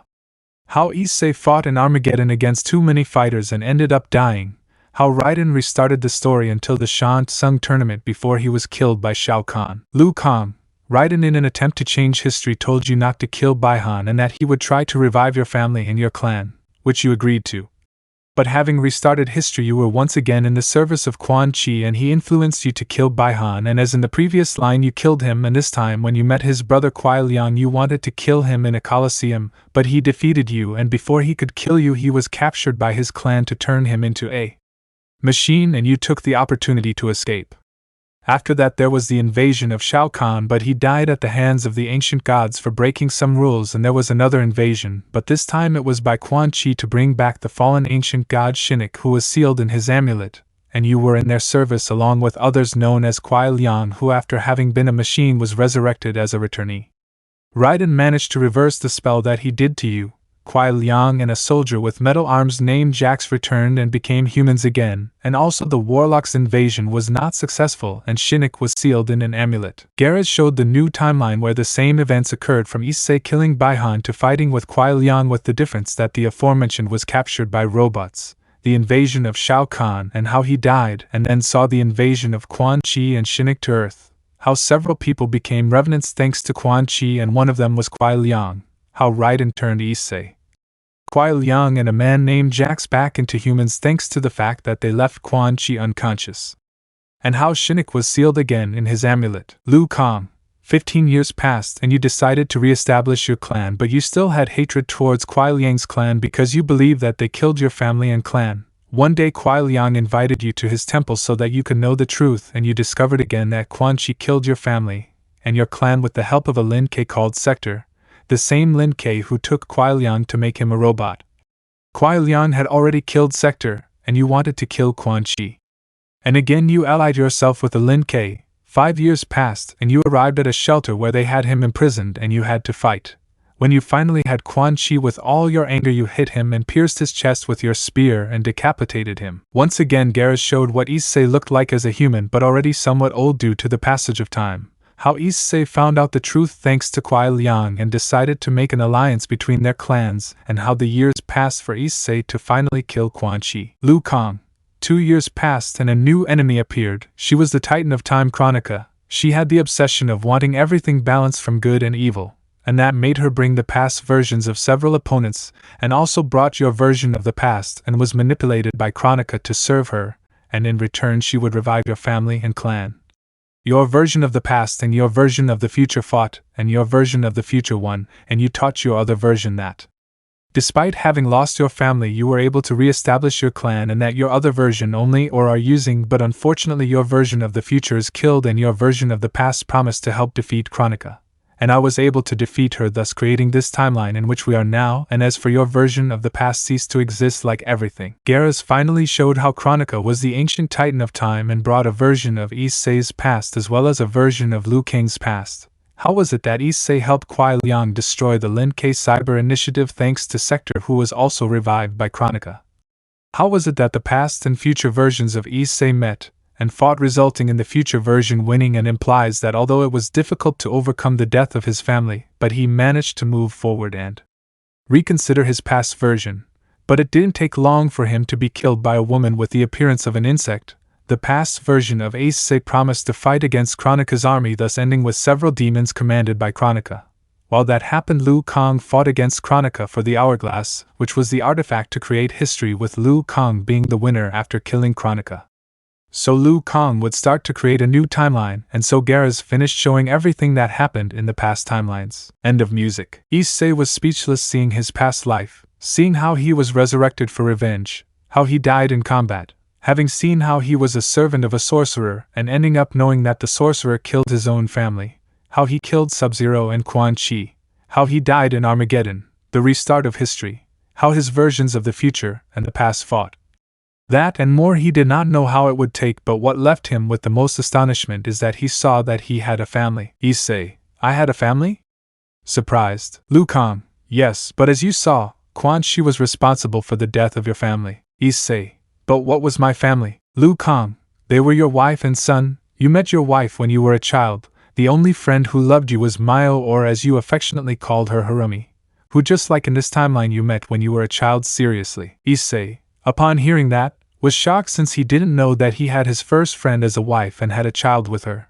But he was also sad to learn that she died in the past timelines. Issei then sad. Liu Kang, for that reason I wanted you to have a happy life, since your parents from the previous lines died in a war and the supernatural did not exist. I tried to prevent you from going through all that torment again by making your parents be with you, and that the supernatural existed so that you could get away from everything and not become that soul that always wanted revenge, but that effort was in vain. Issei could only lower his head as he learned the whole truth of how he suffered in past timelines, and Liu Kang tried to make him have a peaceful and happy life. Issei, I hurt you without really knowing what you wanted to do to me. Sad. Liu Kang, I knew you were going to take it badly from the beginning, and that's why I was prepared for you to get angry. Issei, please forgive me for trying to kill you. Liu Kang, I accept your apologies. Issei, I would have reacted like that before too. Smiling. Garrus, Lord Liu Kang may have made several mistakes in the past, but he wanted everyone who participated in all those conflicts to have a life full of peace in this new era. Liu Kang,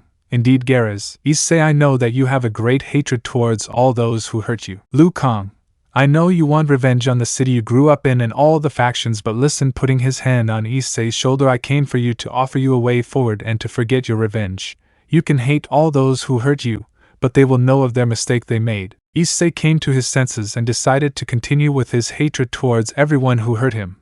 But he was not going to take revenge. Liu Kang, Issei, not only have you shown yourself to be a humble person and that you gave everything of yourself for the people who would be happy, but you also have the soul of a warrior. You have shown yourself worthy of joining my champions. Issei champions? Liu Kang, yes, once a century there will be a tournament that will pit the earth against the outside world, and I have faith that you are up to the challenge. Join me, and your life will change completely. Smiling. Issei, but I'm undead. Why would you choose me if I'm not alive as a human? Liu Kang, I'll bring you back to life. Liu Kang began to cast a spell, creating a fireball that he would throw at Issei. When the fireball hit, Issei felt no pain, but he began to notice that a kind of darkness was disintegrating and that he began to feel a little weak, and he approached a pool of water and was impressed that his eyes were no longer white. Now he had his normal eyes, as if he had not died. Issei, what? At that I noticed that his voice was no longer distorted. My voice returned to normal. Surprised. Liu Kang, don't worry, you still have your skills. Smiling. Liu Kang, so what do you say?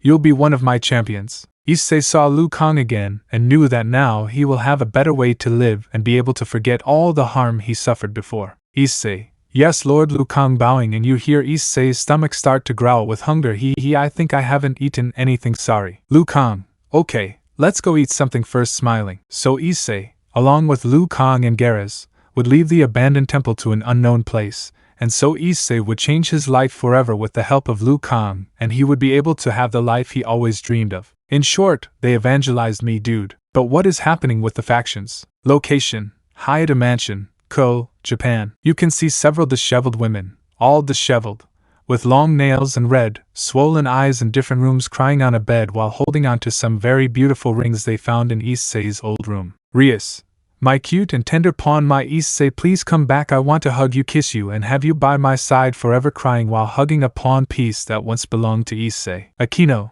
Issei-kun, my cute kohai, forgive me, you don't know how much I miss you and seeing you again. And not a crying. Asia, Issei-san doesn't know how sorry I am. Please come back. Crying. Kaneko, Issei-senpai, where is he? Crying. Zenobia, Issei, come back, I need you. Crying. Irina, Issei, why did I hurt you so much? Please forgive me and fly with me. Crying, hugging a shirt that Issei wore when he was a child. Yumi, Issei, my friend, my beloved. Crying. Flandra, Issei-senpai, why isn't he here? Hugging me. Crying, locked in his box hugging a stuffed animal. Rosweiss, my dear and cute Issei-kun, come back, I don't want to be alone again. Crying while hugging a poorly made stuffed animal that she made herself from the chestnut tree. Ravel, Issei-sama, why did I tell him all that?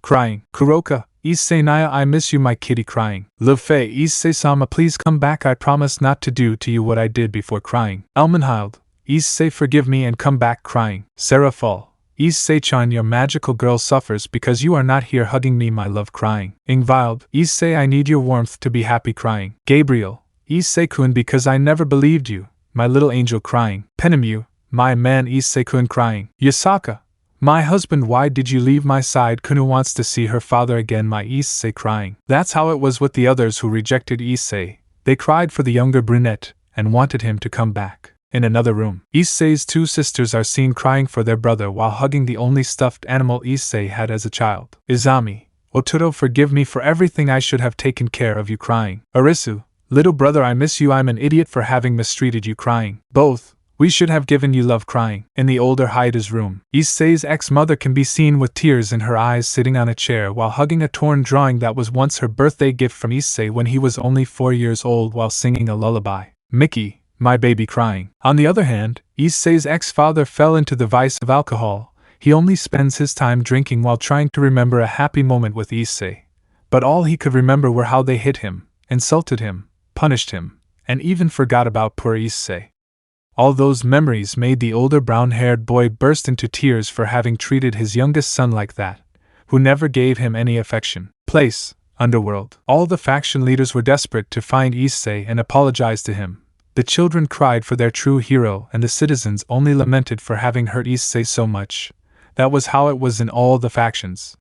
They all wanted Issei to return and be the pillar of the factions and give him everything he always longed for, give him riches, territories, luxuries and engage him with the women he loved and make him the bearer of Mio at her own request, while she also cried for Issei. Chapter 3. Repentance. Narrates normally. It's been 5 months since Issei was sent to Tartarus. The factions and mythologies celebrated the defeat of the Chaos Brigade and Issei's condemnation to be taken to Tartarus. The city of Kuoh was not very different. The city was happy and celebrated that the misery of Kuoh, as everyone nicknamed it, was no longer in the city. Even the mayor of the city was happy that Issei was no longer there, and the same thing happened in the academy. The ones who were happiest in the academy were Murayama, Kates, Aika and Este, since they were only disgusted by being with Issei. Place, Underworld. Now the faction and mythological leaders, the lord and lady of each family, demons, angels and fallen of high and supreme class, Tannen and Issei's former family were gathered at a party for the defeat of the Chaos Brigade and Trihexa, as well as the announcement of the engagement between Menma and Rias, Akeno, Asia, Kaneko, Zenobia, Irina, Yumi, Flandra, Rosweiss, Ravel, Kuroka, Lefay, Elmenhild, Serafal, Ingvild, Sigvaria, Latia, Suzaku Himajima, Gabriel, Penemu, Yasaka, Rainier, Sona, Tsubaki, Tsubasa, Momo, Ruruko, Rhea, Tomo, Sally, Valerie, Mio, Albi, Tiamat, Ophis and Eris, and all this was seen by all the supernatural. Surzex. Attention everyone please. Today we will celebrate the defeat of the Chaos Brigade thanks to our heroes Menma Hyoudou, our beloved security eye and pillar of the factions, smiling. Everyone was clapping. Mickey and Gore felt proud seeing their son being the hero of the factions without knowing that the true hero was always Issei, while Azami and Arisa just saw their brother with happiness. Azazel, Michael, Odin, Zeus, Shiva and Are were clapping, while all the beings who saw were clapping and praising Menma for being their savior, while Menma had an arrogant smile. Surzex. And not only did he defeat the Chaos Brigade, but he was also the one who revealed the betrayal of the useless man who worked for Risavim, and thanks to him we got rid of that trash. Now we can live happily smiling. Everyone was happy to know that the useless one was no longer with them, but those who were happiest were Issei's ex-family, since they only saw Issei as the disgrace of the family, and also Rias and her entourage were happy since they did not like that Issei was part of their entourage. Surzex. And I am also happy and proud to announce the engagement of Menmakuen, my little brother and brother-in-law, with my sister, her entourage, Sona Citri and her entourage, the Mao Leviathan Serafal, the leader of the Yukai Yasaka, the dragons Ophis and Eris, the Hakuryuku and the other girls of the alliance, smiling. Surzex, saying that all the women rushed towards Menma with great happiness, receiving kisses, hugs accompanied by much love and affection from all of them. Love that Issei once wished to have but never had it, and only had contempt, hatred and disgust from all of them. Everyone was happy and applauded Menma, while he had an arrogant smile, while he continued to be kissed by Rias and Akeno. But from one moment to another the lights of the palace where the celebration was taking place went out. The lights came back on, showing a hooded woman with blue eyes who would begin to give small laughs. Everyone was alarmed when they saw the woman, because they did not expect a woman to be able to enter the palace so easily, much less since the place had too much security. Surzex. Who are you? Seriously. Ha ha ha ha ha, my name doesn't matter, but you can call me Chronica. Michael, what does Chronica-sama want? Seriously. Chronica, it's easy. I came to show the true faces of Menma, Izami and Arisa Hyoudou, and the innocence of Issei x Hyoudou, with a smile. Azazel, what do you mean by showing their true colors?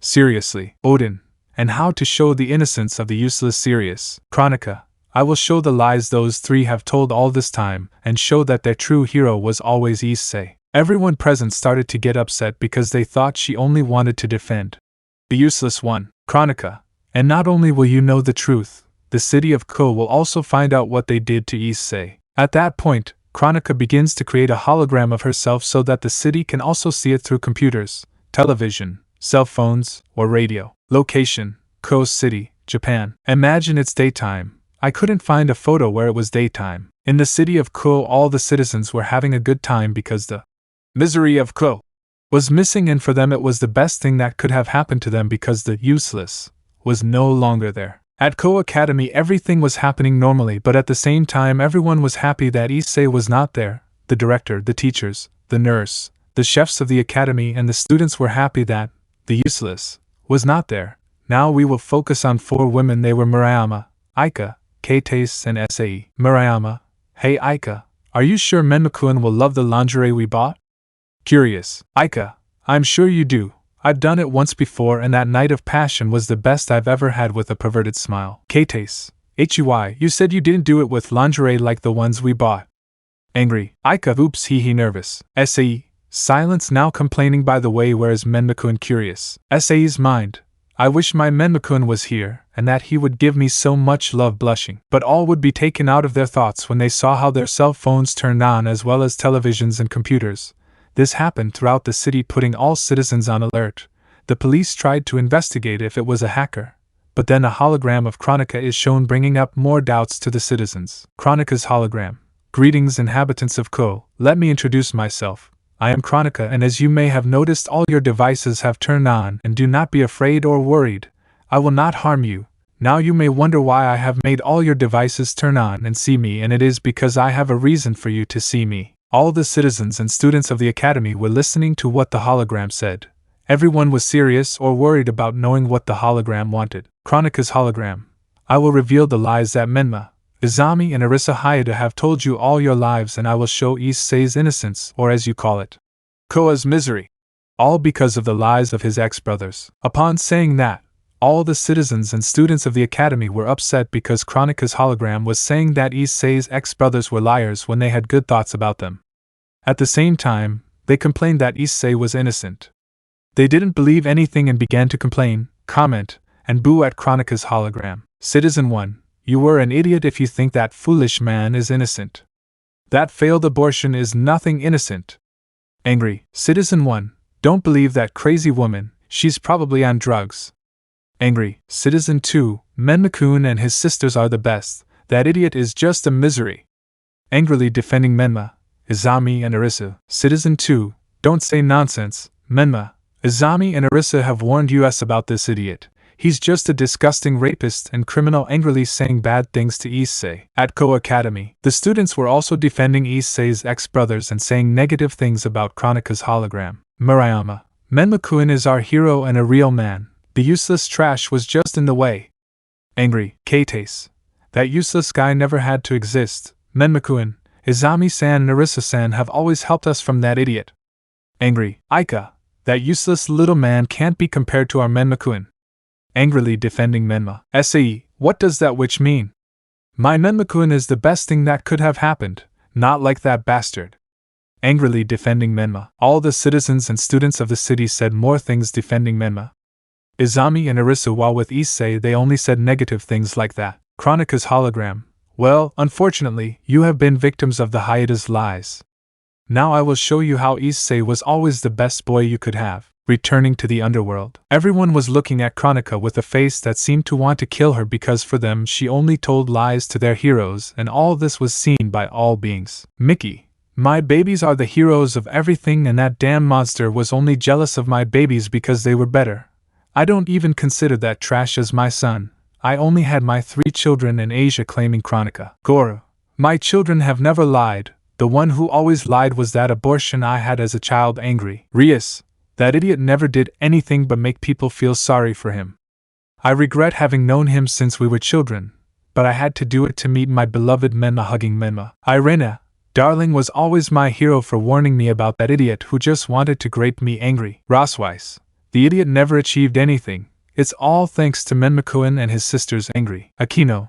My cute Menmakun was always good. He was always someone tender, kind, attentive, and nice to everyone, that nobody only loved us for our bodies. Hugging Menma. Odin. The brat was always the savior of everything. The useless one just wanted to act brave. Serious. Azazel. You just want to defend this traitor. Seriously. Michael.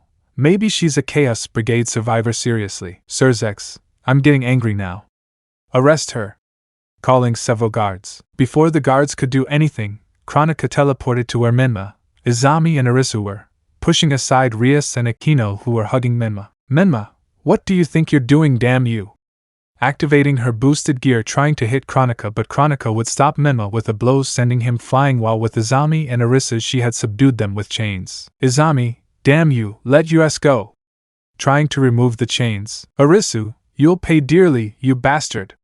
Angry. In that moment, everyone was preparing their attacks, but they would be repelled without any effort by Kronika. Kronika, don't make me laugh. Now I'll show you the truth. At that, Kronika would create a spell casting on Menma, Izami, and Arisu, who would begin to scream in pain, causing them to project the memories of the Hyoudou brothers. Kronika. Now they will see their mistakes and Issei's torment. In that, the memories of the Hyoudou brothers would begin to be projected, showing the true faces of what they are, starting by showing that Menma edited photos to blame Issei for being a rapist and a criminal. It was shown how they did not care about others and only looked out for themselves, showing what they thought of everyone and that they were only with them out of greed. Kronika showed how Menma, Izami, and Arisu were the ones who did bad things to frame Issei to be punished by their ex-parents. It was shown how Issei was the one who did the good deeds in his house, like preparing food and cleaning the house, while Menma, Izami, and Arisu only told lies, saying that they were. It was shown how Issei never hurt his brothers and that he always loved them even though they did not love him, and that truly Menma,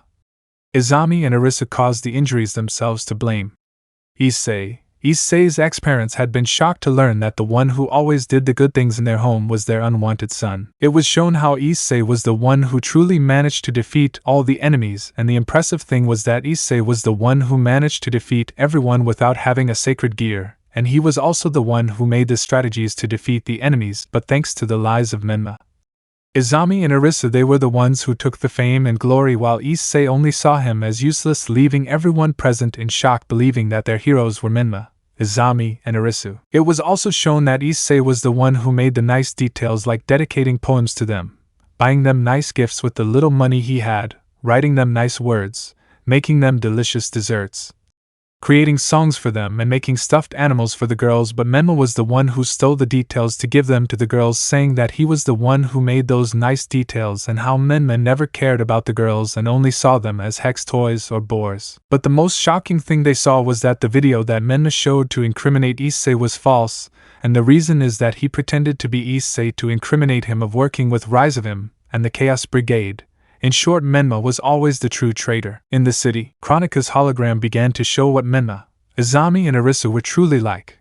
They were arrogant, spoiled, and great liars who only saw out for themselves. It was shown how the details and good deeds were Issei's and not Menma, Izami, and Arisu's. It was also shown how the three Hyoudou brothers edited some photos to accuse Issei of being a rapist, thief, and delinquent, when Issei was the opposite, and in that way Issei earned the hatred of the entire city when he only wanted to show that he was a good boy. It was shown what Menma, Izami, and Arisu thought of the whole city, of the friends they have, of the women who were in love with Menma, of the men who were in love with Izami and Arisu, saying many things about them, like they were stupid, that the women were big bores, that the students were idiots as well as the teachers. It was shown how Menma, Izami, and Arisu told lies so that everyone would hate Issei and he would never have friends and could not have a girlfriend. It was also shown how Menma was a great pervert who spied on any woman, whether she was a citizen, teacher, or a student, and this was confirmed even more by showing how Menma spied on the women of the Kendo Club and had lustful thoughts about all of them, and to avoid being in trouble he lied that Issei was a pervert. In the underworld, everything was silent. No one could believe that their true heroes were liars, and that they had believed everything. Kronika, my work here is done. I hope you reflect on your biggest mistake. Goodbye, supernatural world, she said the last thing with an arrogant smile, leaving Issei's ex-brothers free. Azazel, you won't go anywhere. He couldn't finish the sentence since Kronika had disappeared. Sirzex, is it all true? Mio and Tiamat? Angry, Mio, yes, everything is true, but we like to see Issei suffer, and that's why we never said anything. But I didn't know that Menma worked with Riasavim, incredulous and heartbroken. Everyone couldn't get over the shock. All the beings watching the broadcast couldn't believe their heroes were fakers. The children were disappointed to learn their heroes were liars. All the supernatural beings started booing Menma, Izami, and Arisu, some while the children demanded Issei to come back. The leaders could not articulate a word. They sent their true hero who saved them from Riasavim and Trihexa to Tartarus. They never thanked him for the efforts that Issei achieved. They decided to believe some liars than someone who was always good. They remembered how they treated Issei in the cell where he was and asked for forgiveness for something he never did. They judged the poor boy unfairly while all the rewards were given to the traitor. Even Zeus, Ra, and Ra regretted having hurt Issei. The girls were in shock, and at the same time they were devastated to know that Issei was preparing those nice gestures for them and it wasn't Menma. It also devastated them to hear how Menma said what he thought of them and that he only saw them as hex toys. That left them even more devastated to believe that Menma would be the love of their life and turned out to be a liar, arrogant, a jerk, and someone who only thinks for himself.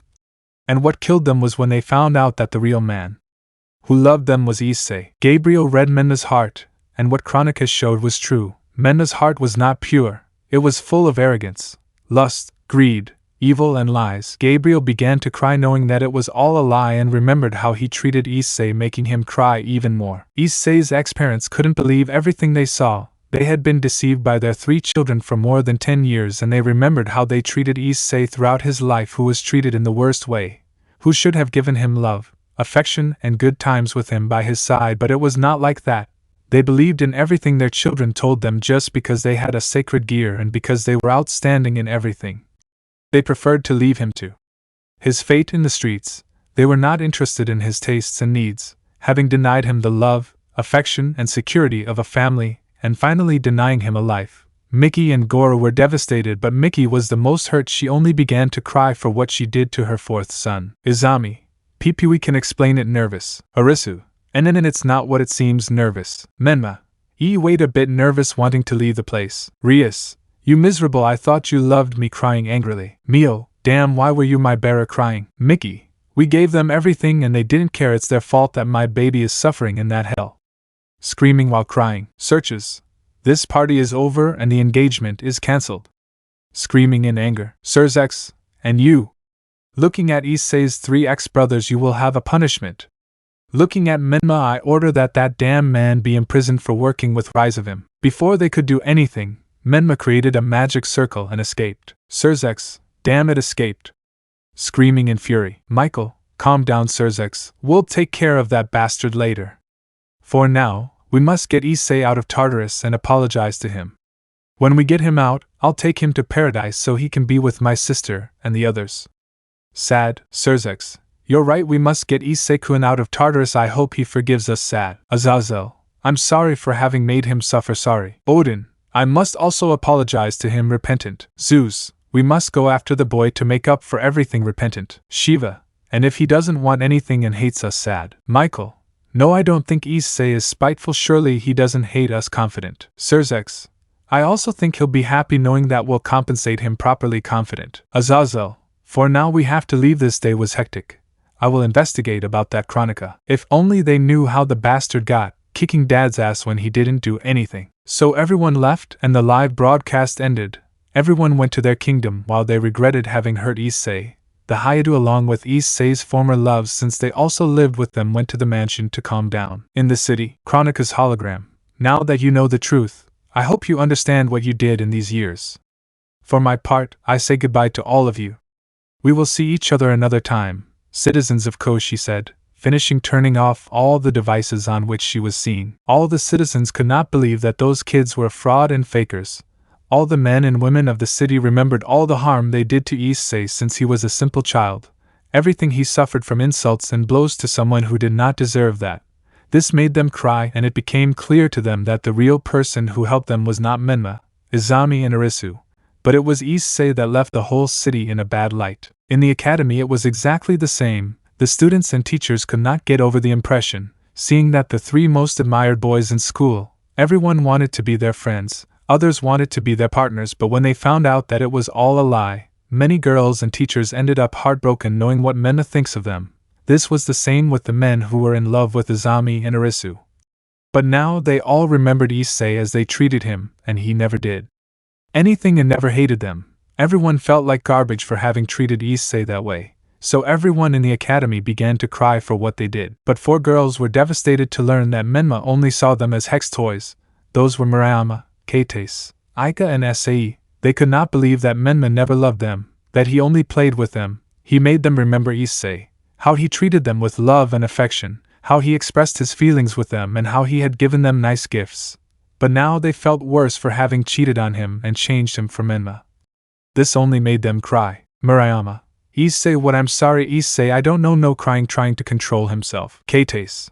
No, Issei, please forgive me, I'm stupid. Issei crying. Aika. What did I do to you? Issei crying. Sei. Issei, what did I do to you, my beloved student? Issei, forgive me. Screaming and crying. All the citizens and students felt guilty for everything Issei lived through, all the hurt he received from everyone. Many went to look for him from every corner, alley or corner, but they couldn't find him. The authorities and people searched everywhere and just wondered where Issei was while their desperation increased. Time skipped 1 hour. Sad music for the environment. I put the 1 hour one because I don't think 2 minutes of music will be enough for them. The Hyde had arrived at their residence, and Issei's former loves went to their rooms while they had tears in their eyes.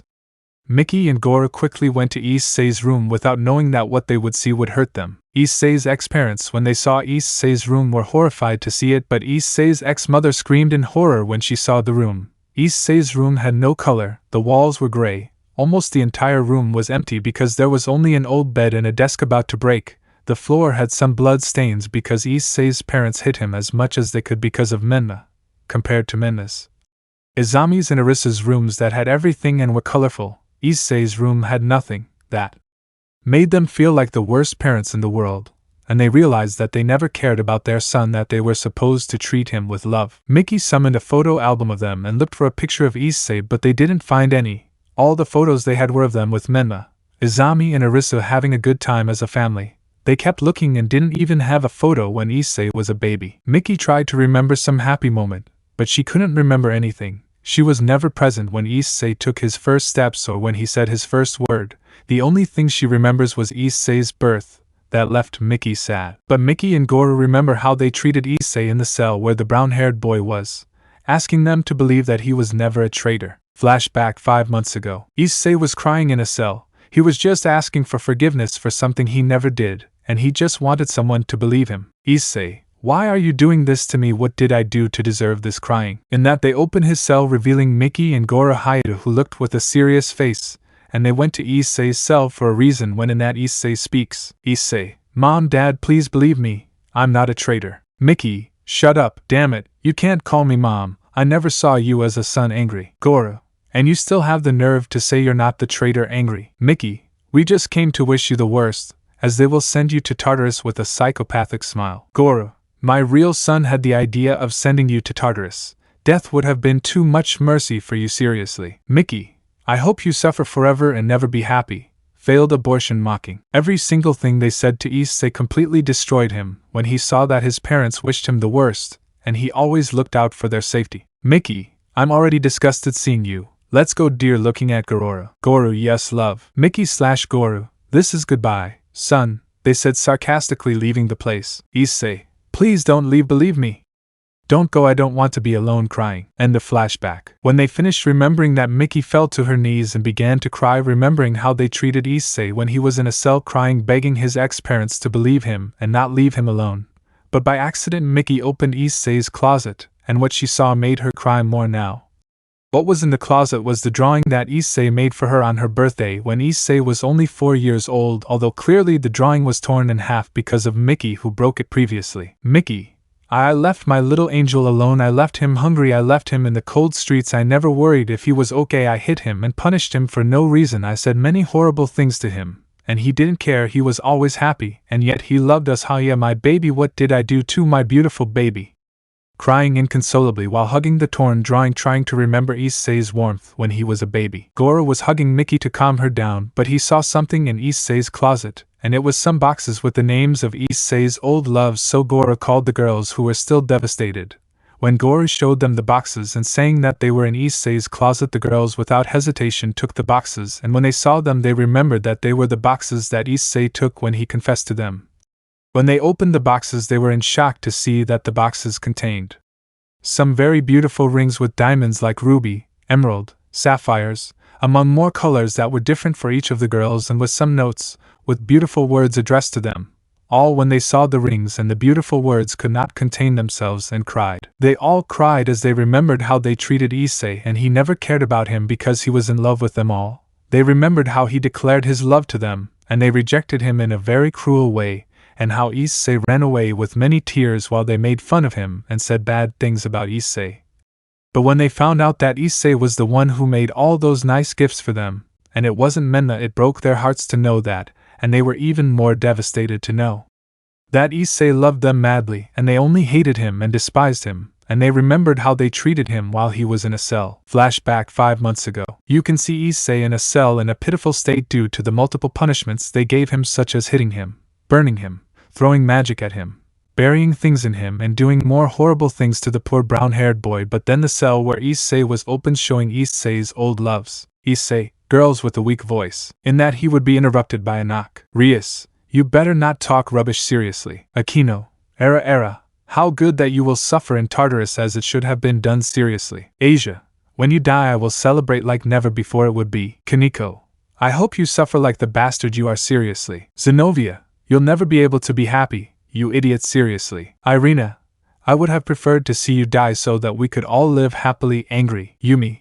you'll go to the place where you belong, damn it. Flandra, it's good that you're going to hell so we can be with Menma-senpai seriously. Rosweiss, I hope you die soon, damn it seriously. Ravel, I hate you and I always will, damn it seriously. Kuroka, we should celebrate that this trash Naya is going to die seriously. Lefei, just die already seriously. Almenhild, I hope you suffer a lot seriously. Seraphal, I wish you the worst life ever seriously. Ingvild, be thankful that you're going to your true home seriously. Sigvaria, I'll never have to see you again seriously. Latia, I don't understand how you haven't died. The good thing is that you'll die soon seriously. Suzaku, your brother is better than you at everything seriously. Gabriel, this is your holy punishment for being a traitor seriously. Penemu, you don't know how happy you make me knowing that you're going to Tartarus mocking. Yasaka, I can't wait to see how they'll send you to Tartarus seriously. Rainier, I just hope you suffer like never before mocking. Sona, you don't know how much I regret having met you as children seriously. Sabaki,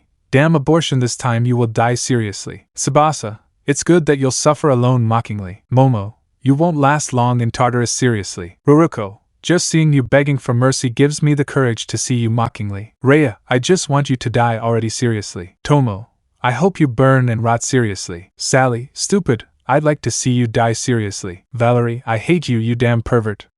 I hope you die in the worst possible way seriously. Mio, die, you would do us a big favor, it would be. I'll be, even though Mio and I have a rivalry, we'll be with our little dragon Menma instead of being with someone despicable like you seriously. Tiamat, thank my man that you won't die soon seriously. Olphus, Menmakuen and I will finally be happy when you are in hell seriously. Eris, when you die we will all be happy seriously. After saying that, they all left the place, leaving Issei's heart even more broken, and he could only cry in silence. End of flashback. When they remembered that, they cried bitterly for how they had treated the man who truly loved them. Olphus, what did I do? Did I hurt my little dragon? Crying. Kuroka, no, my Issei Naya, I only hurt you, my love. Crying. Gabriel, no, what did I do to my angel, my love?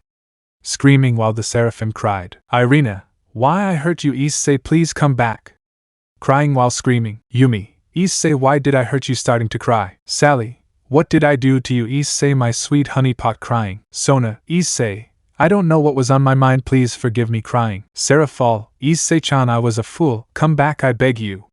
Crying while screaming desperately. Mio, because I was always in love with that idiot, my Issei, please come back, now let's be partners, boyfriends or husbands. Crying. Valerie, what did I do to my pretty Issei?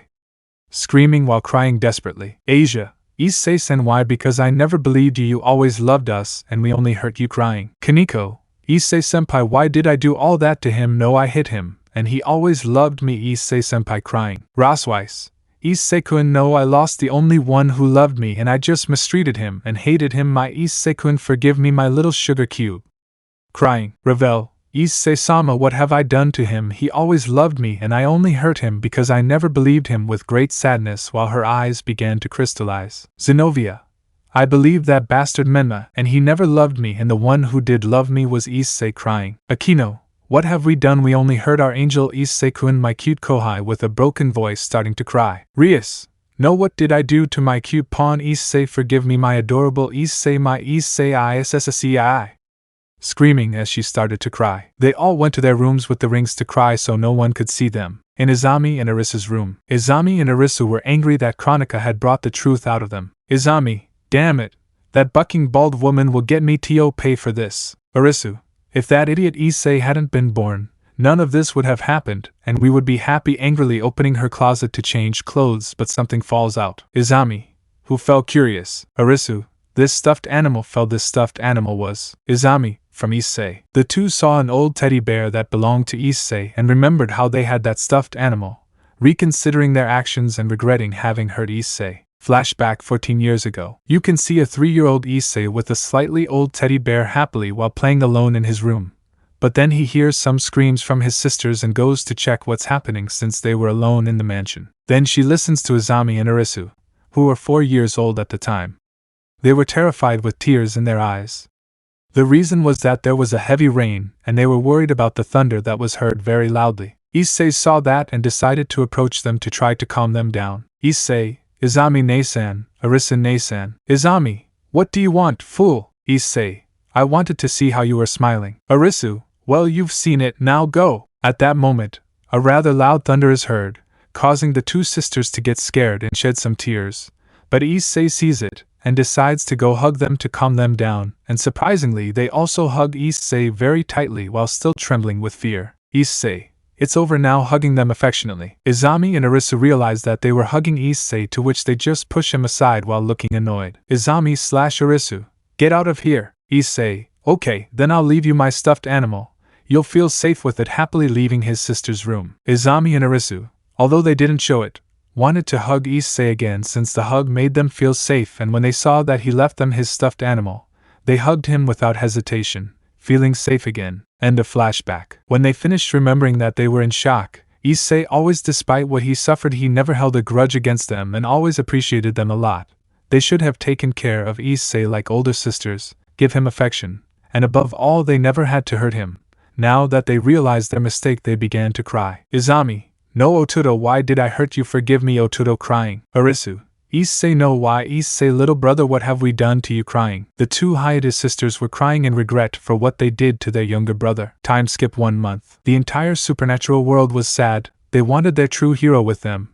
The children only asked for their hero to return while they cried. Zeodicus, Venilana wanted Issei to return to apologize to him and to marry Rias. This was the same as the Citri patriarchs with Sona and Seraphal, the Agar's patriarchs with Sikvera, the Astaroth patriarchs with Latia, the Phoenix patriarchs with Ravel, and the Pendragon patriarchs with Lefay. Issei's ex-parents were in a very serious state of depression. Mickey does not leave her room and only spends her time hugging the drawing of Issei that she had broken but was able to restore with magic. She was somewhat thin because she did not eat something that worried Goru, and as for Goru, he fell into the vice of alcohol.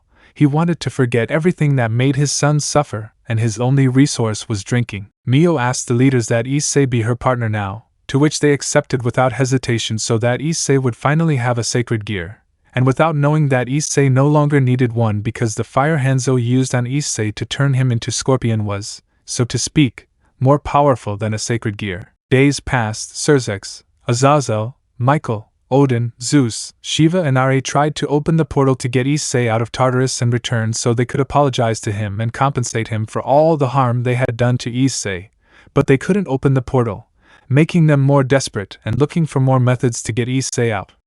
Not even Hades, being the god of the underworld, could open the portal to go to Tartarus. What they didn't know is that when Issei became Scorpion, he made it impossible to enter or leave Tartarus. That explains why the leaders couldn't enter Tartarus, and the only ones who can enter and leave Tartarus are Issei and Liu Kang. All the women who rejected Issei begged to have their beloved taken out of Tartarus, thinking that Issei was still suffering from hunger and his wounds. They wanted to get him out, and once they wanted to heal Issei's wounds, give him food prepared by them, giving him a lot of love and marry him and have their happy ending. But when they were given the news that the portal to Tartarus could not be opened in any way, the girls cried rivers when they found out that their beloved could not be taken out.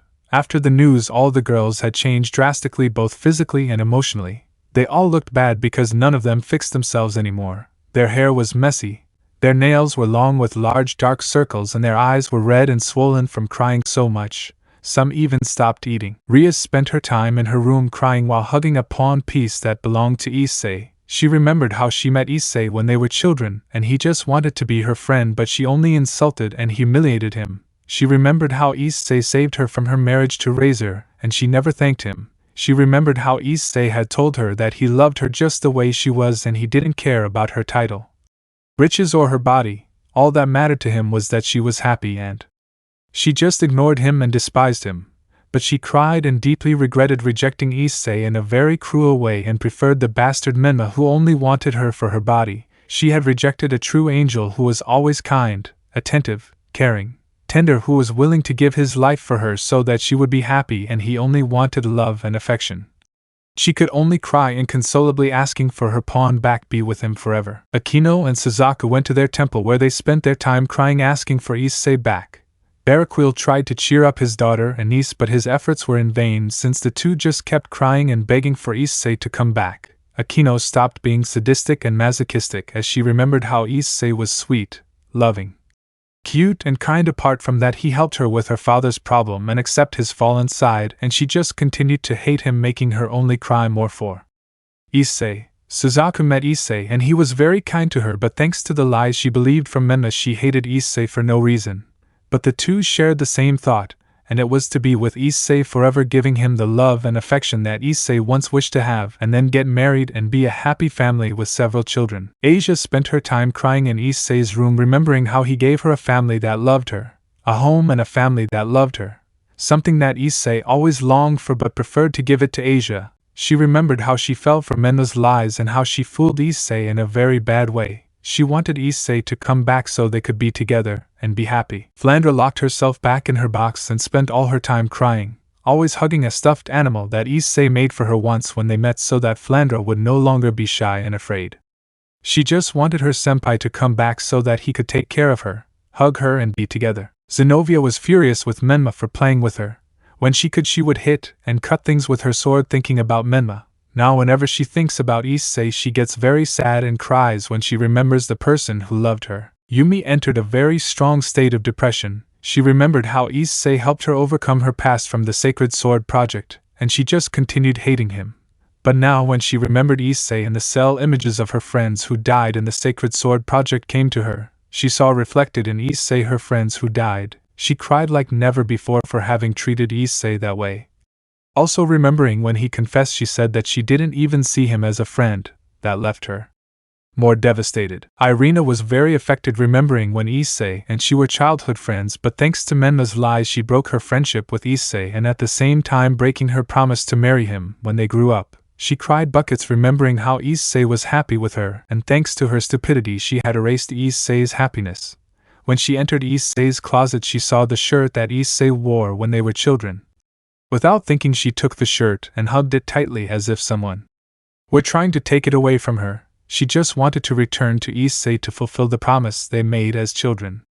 A promise that now cannot be achieved. Ravel went to the Phoenix Castle and cried for Issei. She was comforted by the razor pieces and even tried to help her sister, but her help was useless as Ravel's condition worsened as time passed. She no longer ate as she remembered how she treated Issei when he was in a cell, telling him various horrible things.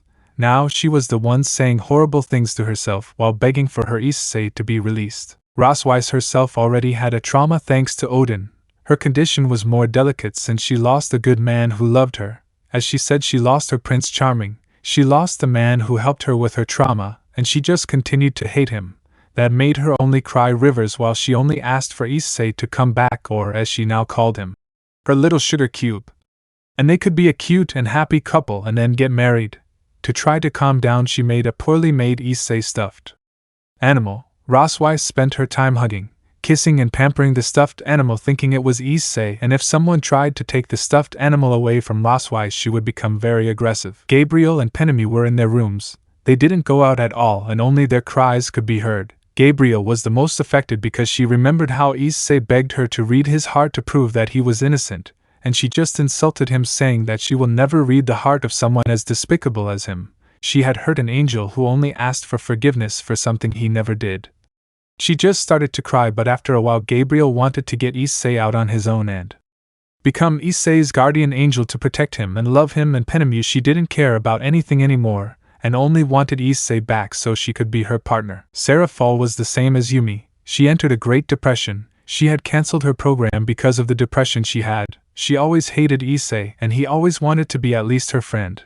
But when Sarah Fall knew the truth about Menma, she stopped being a happy and cheerful girl to be a girl with great sadness and depression, thinking about the only man who truly loved her. Sona, Tsubaki, Tsubasa, Momo, Ruruko, Rhea, Tomo and Sally simply cried because they had been only Menma's hex toys and lost a man who had loved them despite everything. Le Fay, Ingvild, Sigvera and Latia did not leave their rooms.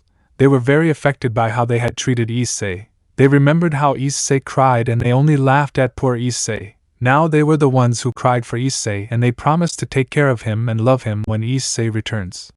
It is a shame that this will no longer be possible. Yasaka also became depressed because she had only been used as a hex toy while Kuna cried for Issei because she wanted him to come back to be her father, and Yasaka wanted Issei to come back to be her husband and to rule the yokai faction with her. Reincarnation became more aggressive with men. She didn't want anyone to get close to her. She said that she was only Issei's and that she wouldn't be calm until her Issei returned. Mio, Albi, Tiamat, Valerie, Ophis and Eris, they could only cry when they remembered how they treated Issei. They also entered a deep depression, but the most affected were Mio and Tiamat since they knew everything they did to Issei and they only mocked along with their carriers. They all wanted their little dragon/alpha/male to return, and they could be a family as they wanted with many offspring. But of all of them the most affected were Rias, Sona and Irina because they had known Issei since they were children and he always wanted to play with them, but they only made fun of him and mistreated him, and despite that he still loved them. But what about Izami and Arisu? Izami and Arisu, although they didn't show it, and it seemed like they still hated Issei, the truth is that they cried every night, asking for their Otoro back to have him in their arms and give him love and take care of him as they had to do. But they were also already hated by all of Kuoh and the supernatural, receiving hatred from everyone. Although they didn't care, they just wanted their Otoro back. In short, they are all in the same state as in the previous chapter. In the city, many people were still looking for Issei. The city police searched everywhere to find Issei relentlessly so they could apologize to him and compensate him for the harm they did to him and reintegrate him into the city. The city wanted Issei to have a new chance at life as he deserved. But not finding him only worried them so much they reported it on the news as if he had disappeared without knowing that Issei was not even in the country anymore. Many of the women cried remembering Issei when he was a child and asked them for some food, and all they did was chase him away, hit him, or insult him, saying that he didn't deserve anything and that the one who did deserve something was Menma. Now they spent their time looking for Issei to apologize and tried to adopt Issei to give him the love and affection of a mother since they knew how he was treated by his ex-family. Meanwhile, in the academy many things had changed. All the students regretted hurting Issei. He never tried to hurt them and only wanted to make friends, and they only hit him and made fun of him, while he just cried and asked not to be hit anymore. Now they only wanted Issei to come back and tried to be his friends. They also changed the desk for a new one where Issei sat, since before Issei had his desk with insults, threats, and more hurtful things. They remembered how although they hit and humiliated Issei, he always smiled as if he were an angel. Now the entire academy was sad for what they had done. Now all the students wanted to apologize and start from scratch, and at least try to be friends with Issei. The teachers only felt sorry for making Issei suffer. They punished him for no reason. They gave him too much homework that was impossible to finish in a full day. They hit him and always failed Issei. They always wanted Menma, Izami and Arisu for being the most popular. The teachers wanted their student back to try to correct their mistakes. They changed Issei's grades for what he deserved, but without a doubt the most affected teacher was Este. Este always, when classes ended, she stayed in the classroom to go to Issei's desk and burst into tears asking for forgiveness for her student and ex-boyfriend, that he always loved her, and she only hated him and used him to get closer to Menma, remembering all the hurtful things she said to Issei when he was being beaten, when he only wanted love and affection from Este when they were boyfriends. What hurt Este the most was remembering how Issei looked at her with sadness while tears fell, and she just laughed at Issei. Now that she knew that Menma only used her as a toy, now although she knew that she had hurt Issei's heart, she wanted to heal it, and that they would be something more than student and teacher again. The students who came to pass near the occult club could hear the cries of the one Isamus of the academy saying Issei's name.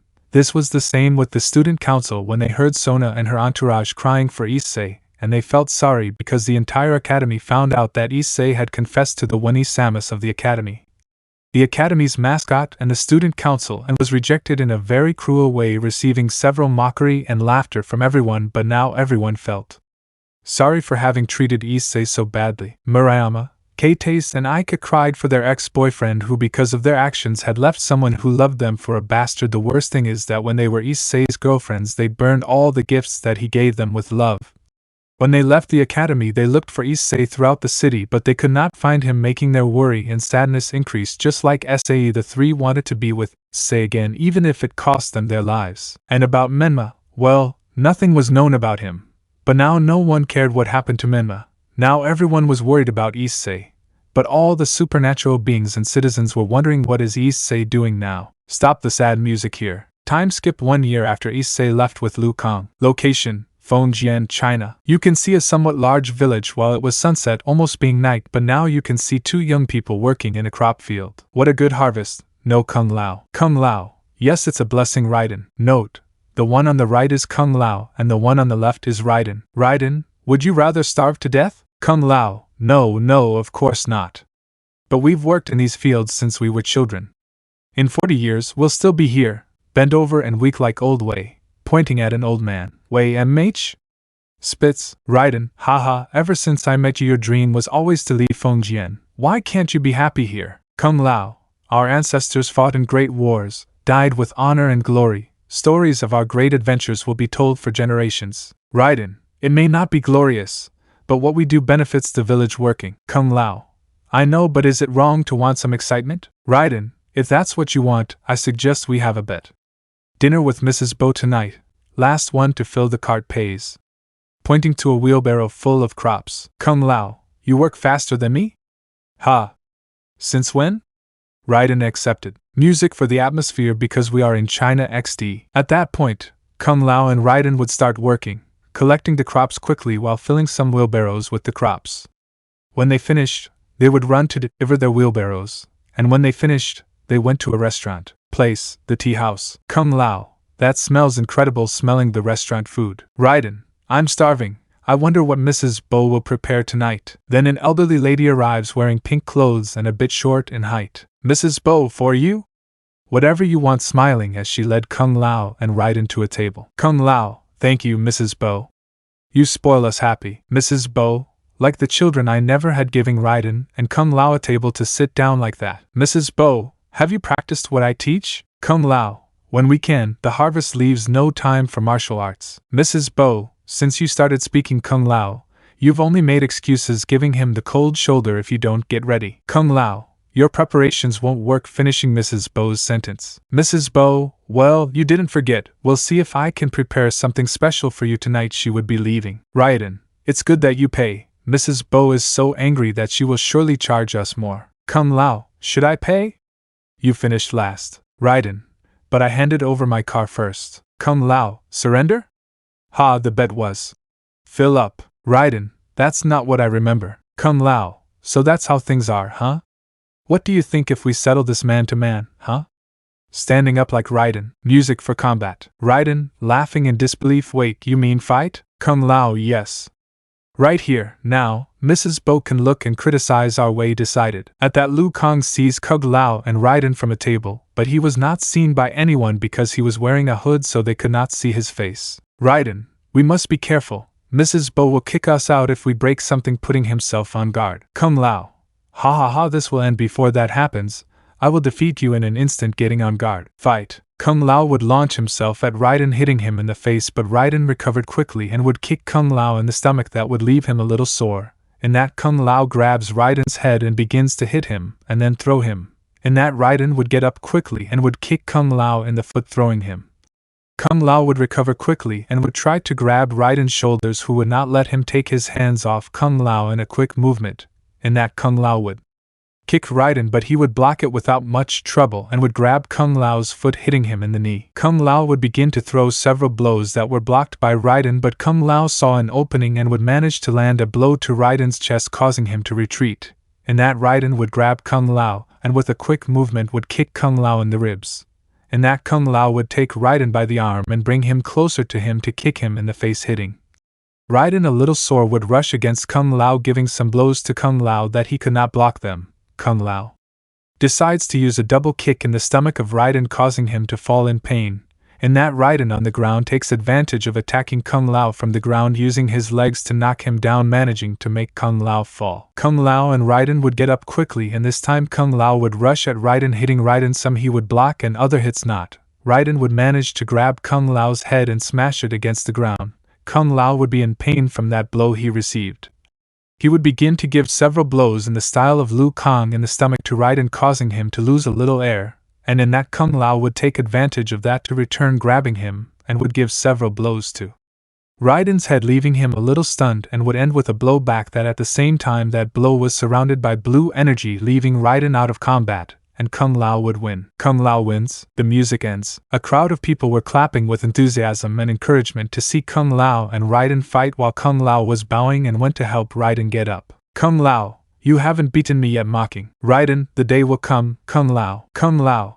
Ha ha ha ha ha, keep believing that. Kung Lao and Raiden went to their table while Mrs. Bo brought some food for them, so Kung Lao and Raiden would start eating. Time skipped 2 hours later. It was already night, and Raiden looked at the bill for what he would have to pay while Kung Lao rubbed his full stomach. Raiden sighs, seeing what he had to pay. You were hungry. Kung Lao just burps so as Mrs. Bo approaches. Raiden, everything was delicious, Mrs. Bo. Mrs. Bo, thank you, Raiden. It's always a pleasure to cook for you. Raiden would start paying by giving bills to Mrs. Bo, but a bill would fly out, but a strange woman with a mask and gray clothes like her long hair would catch the bill. Mrs. Bo, the Lin K await your response. Imagine he's wearing a mask. Behind him, more people would come out wearing clothes very similar to the stranger.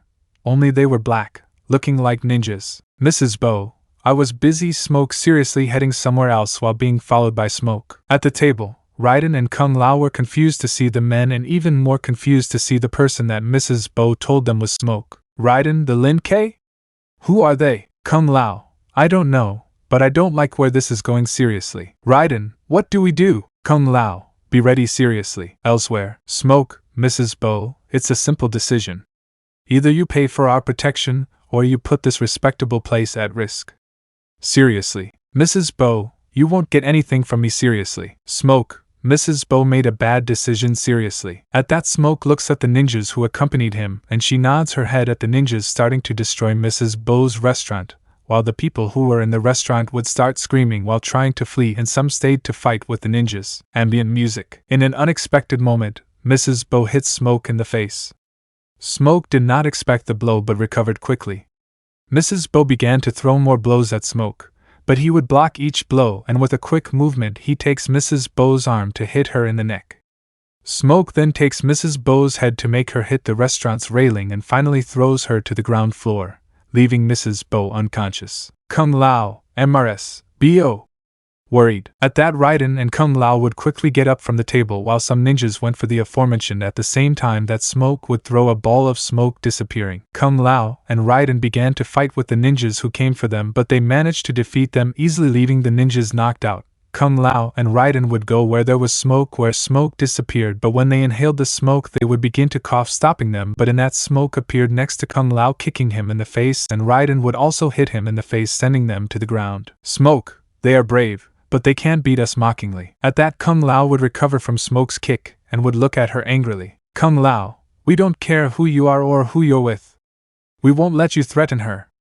Standing on guard as Smoke pulls out a karambit knife, also standing on guard. Chapter 4. The Champions of Earth and the State of the Factions. Narrates normally. Kung Lao and Raiden began to fight with the ninjas who came for them, but they managed to defeat them easily, leaving the ninjas knocked out. Kung Lao and Raiden would go to where there was smoke, where smoke disappeared, but when they inhaled the smoke they would begin to cough, stopping them, but in that Smoke appeared next to Kung Lao, giving him a kick in the face, and Raiden would also hit him in the face, sending them to the ground. Smoke, they are brave, but they can't beat us, mockingly. At that, Kung Lao would recover from Smoke's kick, and would look at her angrily. Kung Lao, we don't care who you are or who you're with. We won't let you threaten her. Standing on guard as Smoke pulls out a karambit knife, also standing on guard. Put the video at minute 0:10 for a better experience. Winky face. Fight. Smoke would throw his karambit at Kung Lao, but he would quickly evade the knife and kick Smoke in the stomach and then connect a blow to the eye, causing Smoke to retreat. Smoke would use smoke to attract his knife and throw a smoke ball above Kung Lao, and that smoke would disappear.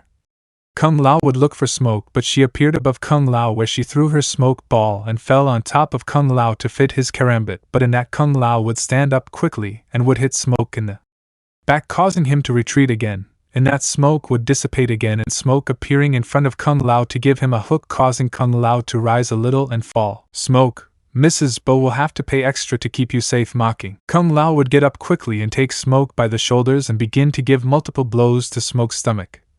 The Lin K would not let it, and would grab Kung Lao's head and give him a knee, making Kung Lao stunned a little, but he would recover and would try to kick Smoke, but she would manage to dodge the kick and would take advantage to try to stick her karambit, but what she did not count on is that Kung Lao would use his other leg, managing to connect the kick in Smoke's arm, making him unable to stick his knife. Smoke would quickly pounce with several kicks to Kung Lao, but he would only dodge the kicks, and quickly Smoke would connect a blow to Smoke's neck. Smoke, already fed up with Kung Lao, would pounce on Kung Lao, managing to make a cut on his cheek, but it would be of no use since Kung Lao would headbutt Smoke, causing her to be stunned. Kung Lao took advantage of this and began to kick Smoke in the face several times, knocking her to the ground, but Smoke would quickly get up and turn into smoke and then teleport in front of Kung Lao, so that this time he would hit him several times in the face, knocking him to the ground. Kung Lao would get up quickly, wanting to finish the fight against Smoke. He would rush at Smoke, managing to connect several blows to Smoke. The Lin K was already somewhat weak that it could not even handle the attacks that it could only receive, as finally Kung Lao would give Smoke a hook, raising her and leaving her out of combat. Kung Lao wins. The music ends. Kung Lao, now who can't? Seriously. In that, Kung Lao hears Raiden fighting with more ninjas. Kung Lao, was it you, Raiden? The truth also surprises me, unbelieving that he could defeat all the ninjas. Kung Lao, come on.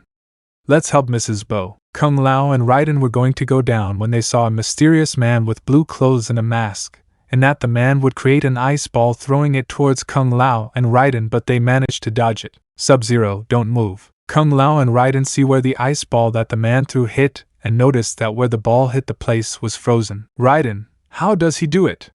Worried. Kung Lao, I have no idea. Worried. In that, two other ninjas also appear. One was a woman who also wore blue clothes like the man on the roof. We will call her Tundra. Imagine that he doesn't have the scar on his eye. And the other is our favorite protagonist. Issei wore yellow clothes with a golden mask with a kusarigama as a secondary weapon that he carried on his waist. With his hair tied back and on his left arm he had a tattoo of a scorpion.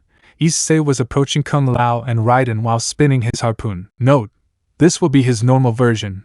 When Issei is really pissed off, he will have or return to his specter appearance that we already saw in Chapter 2. Sub-Zero, interfere in Lin K affairs, leave or face our wrath seriously. Kung Lao, abandoning Mrs. Bo? No way, seriously. At that, Tundra would rush against Raiden, both falling down the stairs, while Issei would throw his harpoon, tying it with Kung Lao's foot, and he would realize both would begin to struggle. Issei wanted to attract Kung Lao and he tried not to do it. Issei, get over here!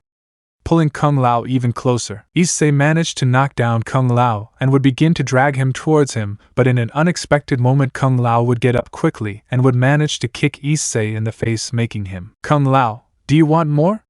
I have some left, mocking Issei. Issei, you should have fled while you could. Seriously. Issei, you'll regret having crossed paths with the Lin K, putting himself on guard. Play the music at 1:45 for a better experience. Fight. Issei would teleport behind Kung Lao, managing to connect a blow to the ribs, causing Kung Lao to groan in pain. Issei would try to kick Kung Lao in the feet, but he would just dodge it. Kung Lao would take advantage of this to kick Issei in the chest, managing to make him back up, and would lunge at Issei, but the blows that Kung Lao would give would be blocked by Issei. Issei would take advantage and with the chain of his harpoon would tie Kung Lao's feet, pulling him, and Issei would take advantage of this to step on his chest, causing Kung Lao to groan in pain, but he would recover quickly and got up immediately. Issei would try to hit Kung Lao in the chest, but he would not let him get hit, so he would also hit Issei, starting an exchange of blows where it was seen that the most affected was Kung Lao since Issei's blows were stronger. Kung Lao with a quick movement would move Issei away and would pounce, managing to connect a kick to Issei, managing to do some damage. Issei got upset and would pounce on Kung Lao again, but would be stopped by a blow to the face. Kung Lao, when giving the blow, took advantage of this and would grab Issei by the shoulders to put him on his knee and would begin to give him multiple blows to the face, and then send him flying with the knee. Issei would get up and create a fireball that he would throw at Kung Lao, but he dodged it, and then got up with some difficulty. In that, Issei would slide with fire, tying Kung Lao by the waist, and would take advantage and pull him hard, causing Kung Lao to burn and give some small screams because of the fire. Issei would create fire where Kung Lao was, but he would move away from the place, and quickly give several blows to Issei's chest, but he would not be far behind and would hit Kung Lao in the head, stunning him. he would recover quickly and would connect a blow to Issei's chest, taking all the air out of him. Issei was grabbing his stomach, but not for long, as Kung Lao would start to hit Issei more in the stomach, causing him to fall to the ground. Kung Lao would lift Issei up and take the opportunity to hit Issei more in the face. For Issei's part, he could not defend himself, since without the air that Kung Lao took out of him, Issei was somewhat dizzy, receiving all the blows to the face. Kung Lao would end up giving Issei a very hard blow to the jaw, causing him to be knocked out, falling to the ground. While Kung Lao saw Issei falling knocked out, Kung Lao wins, the music ends. Kung Lao, you're the one who'll regret messing with me seriously. Meanwhile, Raiden and Tundra. Raiden was dodging Tundra's blows, and with a quick movement Raiden manages to hit Tundra in the stomach, causing her to back up a little. Tundra, you should have listened to the Grandmaster seriously. Raiden, I won't abandon Mrs. Bo, seriously, putting himself on guard. Tundra, then prepare to be torn apart, putting on guard. Put the music at minute 252 for a better experience. Fight. Tundra would create an ice ball and throw it at Raiden's feet, but the young farmer would dodge the attack and start kicking Tundra multiple times in the head, stunning her a little. Tundra would recover and manage to hit Raiden in the foot, bending down, and then kick him in the head, knocking him down. Raiden would get up quickly to try to hit Tundra, but she would dodge it, but what Tundra didn't expect was for Raiden to quickly kick Tundra in the face, falling to the ground, and this would be taken advantage of by Raiden to kick Tundra more in the stomach. Tundra would freeze Raiden's feet and create an ice hammer to hit Raiden in the head, but Raiden with a quick movement would put his feet where his head was, and the moment Tundra hit the ice with his hammer, he would free Raiden. Tundra saw what Raiden did, making her angry, and would try to hit Raiden, but he would block the attack, and with a quick movement Raiden would hit Tundra's ribs, causing her to complain in pain, but Raiden would take advantage of this and attack Tundra, falling back to the ground, and then tried to hit her, but quickly Tundra would take Raiden's head and slam it against the ground. Raiden tried to break free from Tundra, but she had greater strength. Raiden saw an opening in her chest and proceeded to hit it in the abdomen of Tundra, causing a groan of pain, freeing Raiden. Tundra would throw an ice ball, managing to hit Raiden, freezing him, and with a strong kick would send Raiden flying and at the same time unfreeze him. Raiden would connect a kick to Tundra's arm, making her groan of pain, and Raiden would take advantage to subdue her, and would be on top of her, hitting her in the face, while Tundra would grab Raiden by the face and use his thumb to bury his eye, making Raiden scream in pain. Raiden would quickly leave Tundra due to the pain in her eye, and Raiden, annoyed, would launch himself at Tundra to hit her all over her body, while Tundra could not block the attacks, receiving them all. Raiden would give the last blow to Tundra's stomach, leaving her unconscious due to the lack of air from Raiden's blow. Raiden wins. The music ends. Raiden, I have to help Mrs. Bo. At that, Sub-Zero appears in front of Raiden, surprising him. Sub-Zero would begin to send blows to Raiden, but he would manage to dodge them. At that, Sub-Zero would connect a kick in the stomach to Raiden, sending him to a structure. Raiden saw the structure in which he crashed and immediately would go up in the structure, starting to climb until reaching the floor where Kung Lao was. Sub-Zero saw this and broke 2 legs of a table and would go up on it to gain momentum and jump to the floor where Raiden was now, and would connect a kick, sending Raiden to a bar. At that, Raiden sees a nailed knife and uses it to try to hurt Sub-Zero, but he would only dodge the attacks. In a bad movement, Raiden sticks the knife in the bar, and when trying to remove it, Sub-Zero took advantage of this to freeze Raiden's hands, leaving the aforementioned trapped. Kung Lao saw this and decided to throw his hat towards Sub-Zero, who was watching Raiden. Bonk. The hat had hit Sub-Zero on the head, but obviously it didn't do any harm because the hat was made of straw. Sub-Zero. Ugh, seeing the hat, and then Kung Lao. Kung Lao. Sub-Zero. Incompetent, seriously. At that moment, Kung Lao saw a wheel-shaped shuriken and threw it at Sub-Zero, cutting Sub-Zero's arm and causing him to groan in pain. Sub-Zero. Aha, complaining about the cut. Kung Lao, ha, that works, impressed. Sub-Zero. Seeing his wound, and then Kung Lao, I've had enough of you, angry. Kung Lao. Then go, before I crush you like the other Lin K, seriously. Sub-Zero. You will not be able to defeat the Grand Master of the Lin K, putting himself on guard. Please repeat the video again. Smiley face. Fight. Sub-Zero would start throwing several ice balls to try to freeze Kung Lao, managing to freeze him. Sub-Zero would take advantage of this and hit Kung Lao in the head with a mallet, causing him to unfreeze. And in that, Sub-Zero would grab Kung Lao to hit him, but Kung Lao would get away from Sub-Zero and would connect a blow to Sub-Zero's chin and then kick him in the head, knocking him to the ground. Sub-Zero would get up and would throw several kicks at Kung Lao, receiving each kick, but Kung Lao would not stay behind and would give several blows to Sub-Zero's chest, causing him to retreat. Sub-Zero would take Kung Lao's arm to try to break it, but Kung Lao would hit Sub-Zero in the face, releasing Kung Lao's arm, and this would take advantage of Kung Lao to hit Sub-Zero in the back, who would fall to his knees by the blow. Kung Lao to kick Sub-Zero several times, but in the last kick Sub-Zero would grab Kung Lao's foot and would begin to hurt the farmer's foot. Kung Lao used a chair that was lying around and with great force would break it on Sub-Zero's head, complaining about the blow of the chair while he released Kung Lao's foot. Kung Lao would grab Sub-Zero's head and start hitting him and throw him towards a table, breaking it. Sub-Zero would recover quickly and freeze his fists, lunging at Kung Lao while the farmer dodged the blows with difficulty, and sometimes he got a blow that was very painful. Kung Lao would take Sub-Zero's arm and with great force would bring Sub-Zero's arm to the face of the aforementioned, making the Grand Master of the Lin K angry, and out of anger he would throw a kick in Kung Lao's face, who could not avoid receiving it in the face and would fall to the ground. Kung Lao would get up a little dazed and went to attack Sub-Zero, who only looked at Kung Lao with grace but would not expect the kick that Kung Lao gave him in the liver, and quickly Kung Lao would grab Sub-Zero by the arm to attract him and would begin to hit him in the face repeatedly. Sub-Zero by this time was already knocked out by the blows, and Kung Lao saw this, and only saw Sub-Zero fall knocked out while Kung Lao had a smile. Kung Lao wins. Finish the music. Kung Lao, are you sure you're a grandmaster? Mocking, Kung Lao would pick up his straw hat, and seeing the shuriken he threw, he had the idea of creating a sharp hat. Kung Lao, interesting. Raiden, Kung Lao, over here.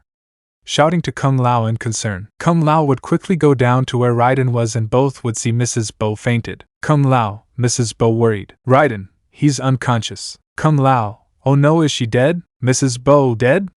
Not yet, surprising Kung Lao and Raiden as she stands up and takes out a lighter and a cigarette. Kung Lao, Mrs. Bo how? Raiden.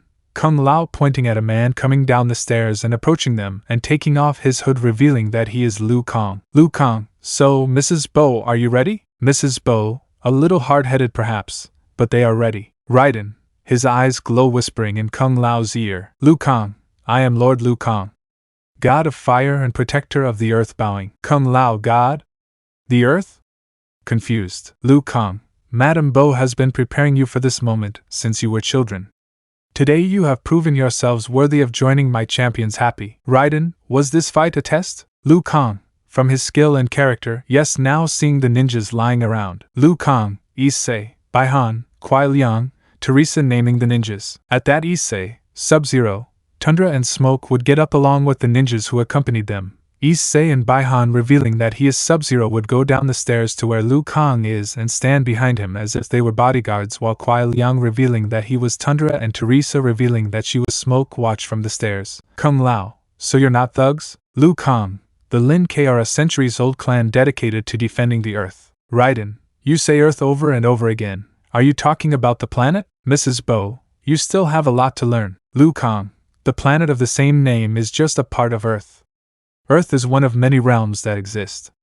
Together they form the universe. Mrs. Bo, kingdoms can be fierce rivals, so we need champions to defend ours. Liu Kang, the great martial arts tournament that will pit Earth against the outworld is fast approaching. Once a century, each kingdom may demonstrate its strength. While our kingdoms are at peace, there are those in the outworld who would prefer war. Our victory in the tournament would appease their zeal. Madame Bo, I taught them everything I could. They must finish their training with Lord Liu Kang. Kung Lao, more training?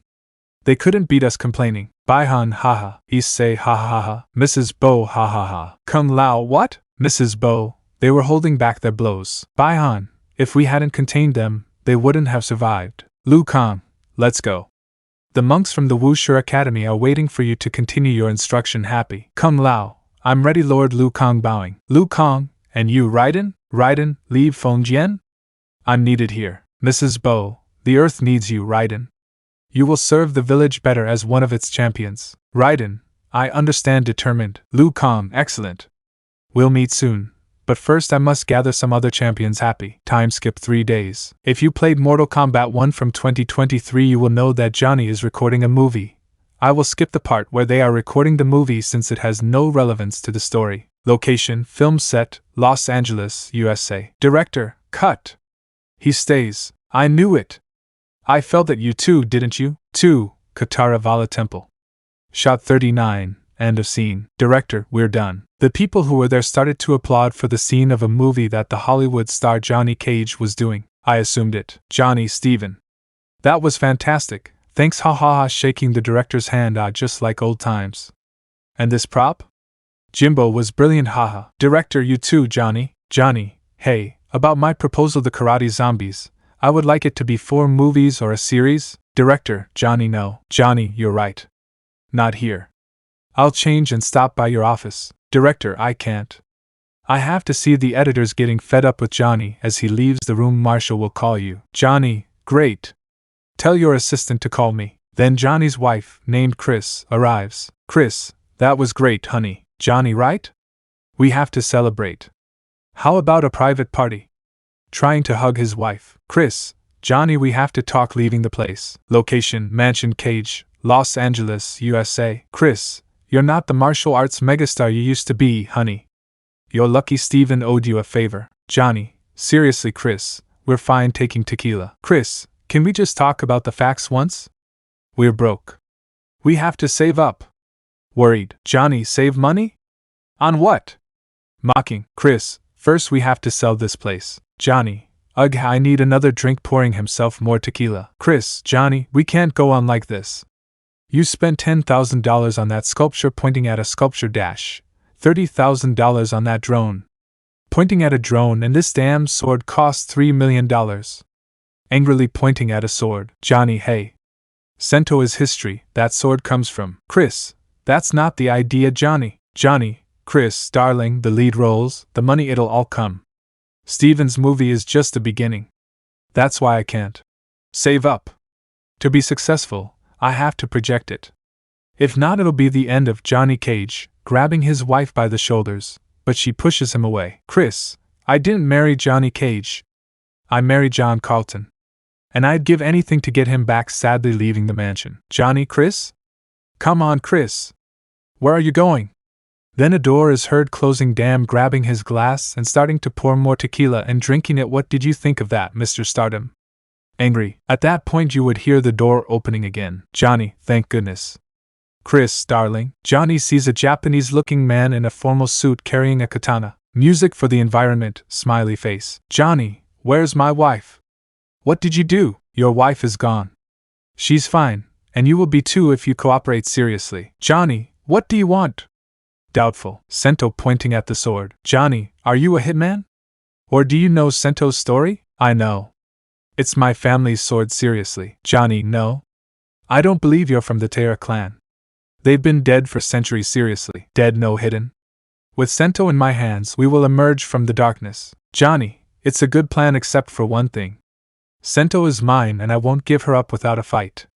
Putting himself on guard. Put the video at minute 102 for a better experience. Smiley face. Fight. Johnny would give the stranger a paw, receiving it in the face, but that didn't stop him, and with his katana he would lunge at Johnny to try to make some cuts, but Johnny moved quickly and would connect a blow to the stranger's ribs, causing him to complain of pain. The stranger would kick Johnny, causing him to step back and then make a cut on Johnny's arm, causing him to give a small scream, but it was not to worry since the cut was not deep. Johnny would kick while sliding, causing the stranger to be sent flying. The stranger would get up and launch himself at Johnny with the intention of making deep cuts, but Johnny, knowing martial arts, it would not be difficult for him to dodge the stranger's attacks, but he did not expect that the stranger would use the fist of his katana, hitting him in the stomach. Johnny would get a little angry and would rise with an elbow that would hit the stranger in the chin, causing the stranger to rise by a few centimeters, and Johnny would grab the stranger's foot to lower him quickly, but the stranger took advantage of this and managed to connect several blows to Johnny's chest. Johnny would complain a little about the pain, but it didn't stop him from continuing to fight, and then Johnny starts to make confusing movements, making the stranger lose focus. Johnny would take advantage of that and start hitting the stranger several times, making him weaken a little, but the stranger would grab one of Johnny's fists and bring him closer to headbutt him. Johnny would try to hit the stranger, but the aforementioned would dodge all the blows and take advantage to kick him in the legs, making Johnny fall. Johnny would stand up again and launch himself against the stranger, opening his legs in a split to hit the stranger's testicles, achieving it while the stranger only screamed in pain and then fell. Johnny would grab the stranger and begin to give him a combo of blows all over his body. The stranger would not feel the blows since all the pain went into his crotch from Johnny's blow, and he would fall unconscious. Johnny was going to give the final blow, but in that the stranger falls unconscious. Johnny Cage wins. End of music. Johnny, my house, my rules, smiling. Time skip 2 hours. The stranger was in a chair tied with ropes while Johnny watched him wake up. Johnny, and do you have a name or what? Kenshiro Takahashi serious. Johnny, H.A. I knew you weren't from the Terra clan mocking. Kenshiro, you don't know anything. Cage seriously. Johnny, 400 years ago, the Terra clan was one of Japan's most important families. They lost Sento in the siege of Aomori massacre. Kenshiro, there were survivors. To hide, they changed their name from Terra to Takahashi. They joined the Bakutos for protection seriously. Johnny, the predecessors of the Yakuza from an important family to a criminal one mocking. Kenshiro, I will free us from the corruption of the Yakuza. I will restore our name and reputation. But my clan won't follow me unless I prove I can lead. That's why I need Sento, seriously. At that moment, we hear the doorbell of Johnny's mansion ringing. Johnny, and there it is, the LAPD. It's a great story, fake, haha, but great. You should seriously consider being a screenwriter. Going to the door to open it, but when he opened the door, it wasn't the police he called, but Liu Kang with Issei and Baihan. Johnny, what the buck? Liu Kang, good evening, Johnny Cage. I'm Liu Kang, the protector of Earth. Bowing, may we come in? Johnny, nothing's being filmed here today. Are you in the right place? Liu Kang, yes. We've come on a very important matter. We must speak with you and your visit. Johnny, what? How do you know him? Seriously, Liu Kang, because I am the god of fire. Johnny, Chris, you hitch. Good move, commenting to his wife, thinking they're playing a joke on him. Sure. Go ahead. The glowing eyes are a nice touch, letting Issei, Liu Kang, and Baihan enter, heading to the room where Kenshiro was. Liu Kang, Kenshiro Takahashi. A tragic figure with a noble cause. Your actions tonight do not reflect well on you. Kenshiro, who are they? Johnny, you tell me. They're your scene partners. Liu Kang, I know your problems too, Johnny Cage. I've come to offer you both a way forward. Johnny, so. Liu Kang, it's not a joke, seriously, Baihan. Please.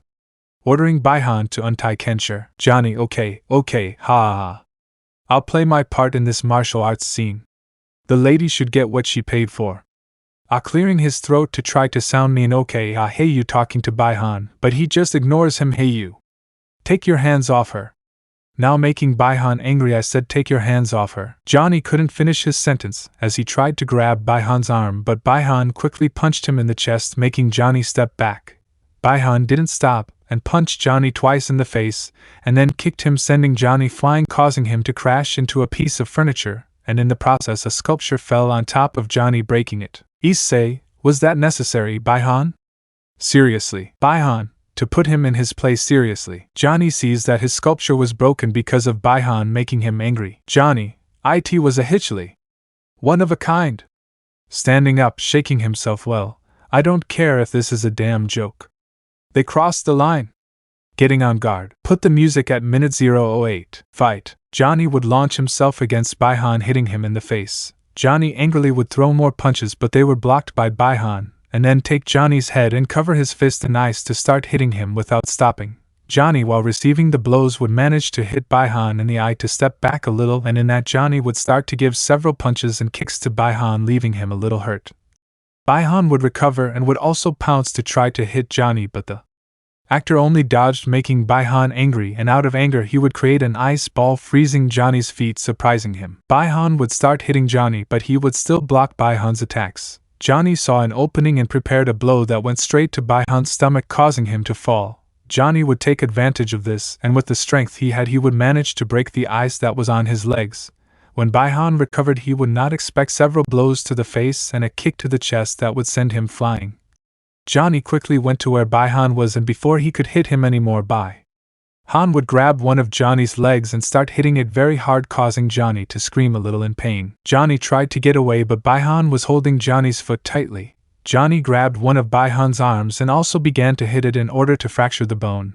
Baihan quickly let go of Johnny's foot and tried to hit Johnny in the face, but Johnny also let go of Baihan's arm, and with a quick movement hit Baihan's nose, making him bleed. Baihan was already more than furious, and created an ice knife in order to stick it in Johnny's head or heart, but Johnny did a split again and hit Baihan's testicles causing him to scream in pain as he dropped the ice knife. Unlike Kensher, Baihan was still standing, so Johnny hit Baihan's testicles again, making Baihan writhe on the ground.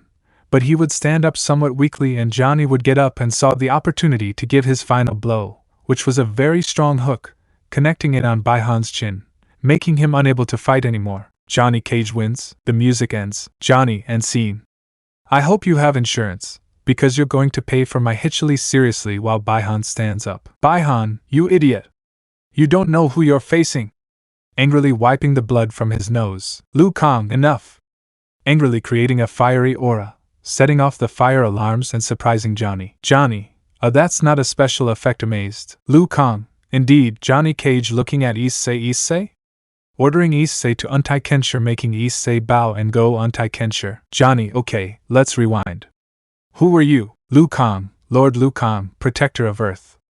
God of Fire. Johnny, the last part makes sense, but protector? Liu Kang, we'll explain Johnny Cage later. For now, what matters is that both were selected to be champions. Johnny, why him? Or me anyway? Liu Kang, because I have faith that they will rise to the challenge and because, in doing so, their lives will change forever. Time skip 2 months. Location: Wuxia Academy, China. You can see several Shaolin monks training, but among them was Raiden, who was fighting against 4 monks, but Raiden managed to defeat them. Then he sees Kung Lao with a sharp hat. Raiden, it doesn't seem like a good idea. Kung Lao, that's great, Raiden. Next time we see Sub-Zero, I'll have to thank him for being the inspiration. Cuts his finger slightly out. Raiden, see? It won't be effective. At that, Kung Lao throws his hat, causing a wooden doll to be cut, and when the hat returns, Kung Lao would catch it carefully. Raiden, maybe it's too effective. That's when Johnny and Kensher are approaching. Johnny, ugh, let's get this done. We've been locked up for months. I can't create a fictional universe with the monsters and magic of the outworld without having seen any of that. Complaining. Kensher, is that why you're here? Johnny, Liu Kang said this would change my life. That's how things are done. My ex will rue the day he left me, mocking. Kensher, what self-denial. Johnny, oh please, tattoos, you just came to get your sword back. Raiden, we all have reasons for being here. Some are better than others. However, we didn't come here to fight each other. We came here to defend Earth. At that, a gong is heard. Johnny, it was about damn time. Liu Kang, and today one of you will be chosen to fight for her in the tournament. Raiden, just one, Lord Liu Kang? Won't Outworld field multiple champions? Liu Kang, according to the rules, the host realm has that advantage. And now it's the outside world's turn. Johnny, I don't know why I've never asked this before, but what's our record in this tournament? Liu Kang, Earth and the Outworld have long been evenly matched. But the Outworld is growing stronger. If they win, their most extremist factions will become even bolder. Raiden, I thought you admired the outside world. Liu Kang, it's a place filled with knowledge, wealth, and beauty. However, we don't share the same goals or beliefs.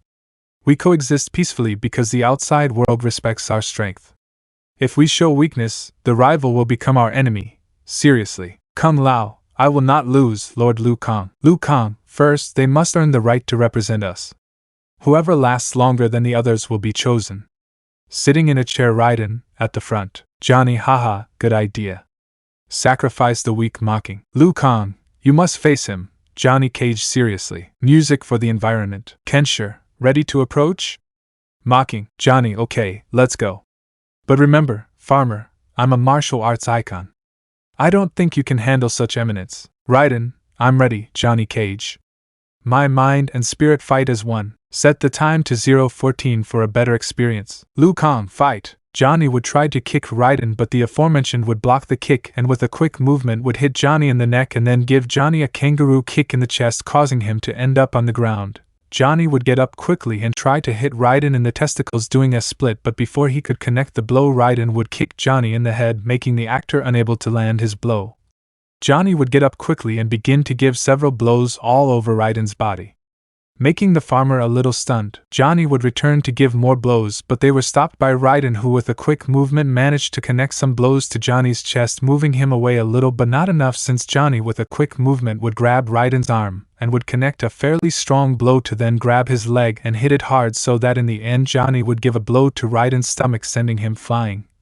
Raiden would recover and would launch himself against Johnny, managing to connect some blows too.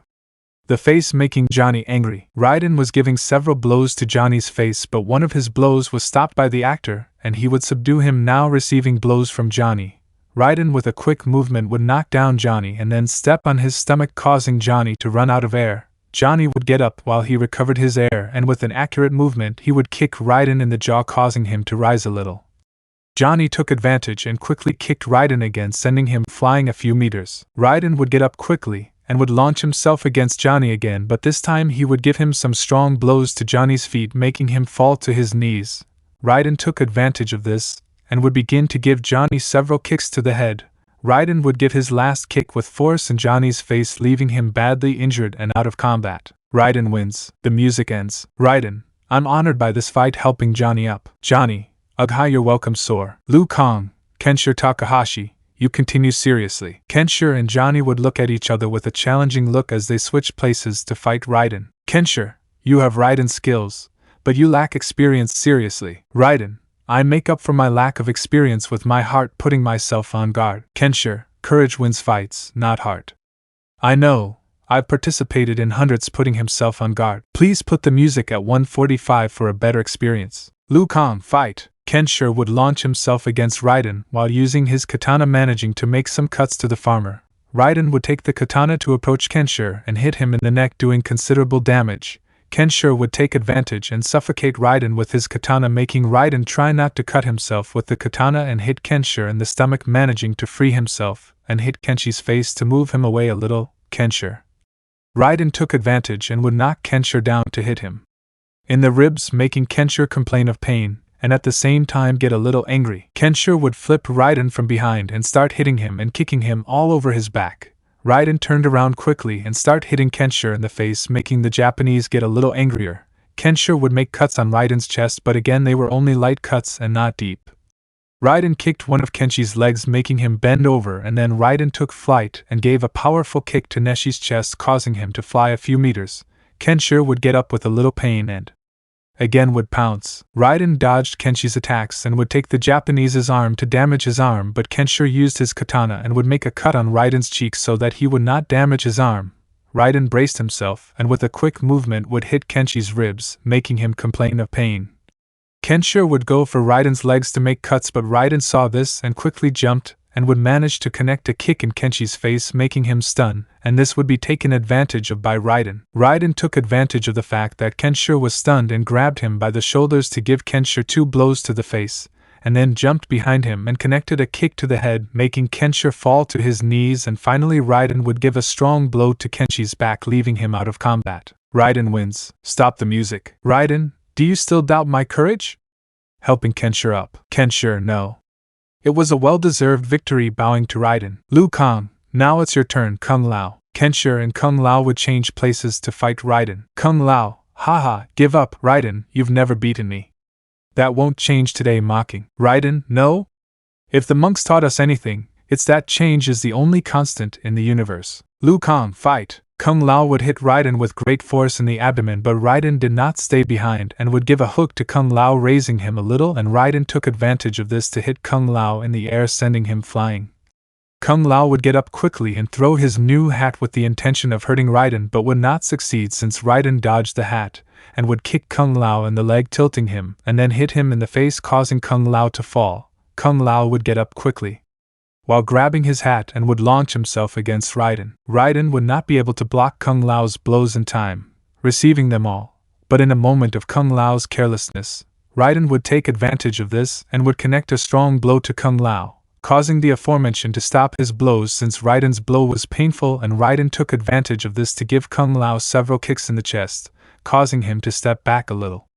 Kung Lao would grab his hat and would manage to make some deeper cuts to Raiden, but they were not serious. Raiden would try to grab the hat, but Kung Lao threw it so that Raiden could not grab it. Kung Lao would take Raiden and hit him in the face multiple times, but Raiden would start hitting Kung Lao in the face, pushing him away, but in that Kung Lao's hat would return and cause a wound on Raiden's shoulder, giving a small cry of pain from the cut. Kung Lao would try to knock down Raiden, but he would dodge the attack and take Kung Lao's head to slam it against the ground.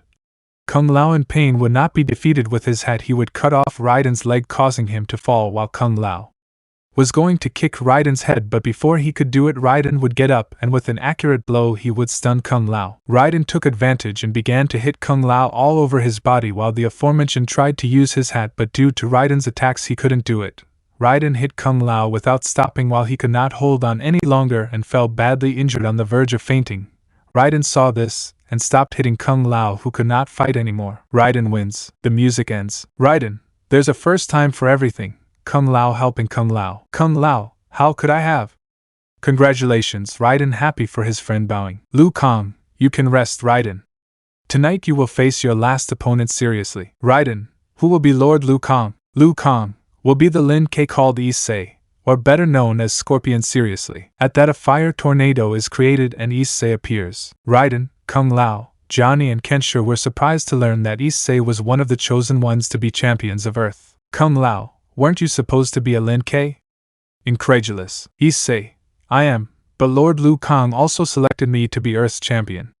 Or well, I was the first to be selected. Kung Lao, and why didn't you fight one of us? Liu Kang, Issei had already shown his skills before.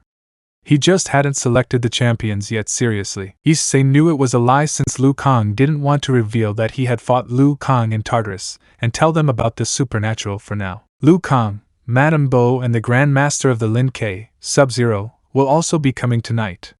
For now rest. Issei left while Kensher, Johnny and Kung Lao went to treat his wounds from the fights against Raiden.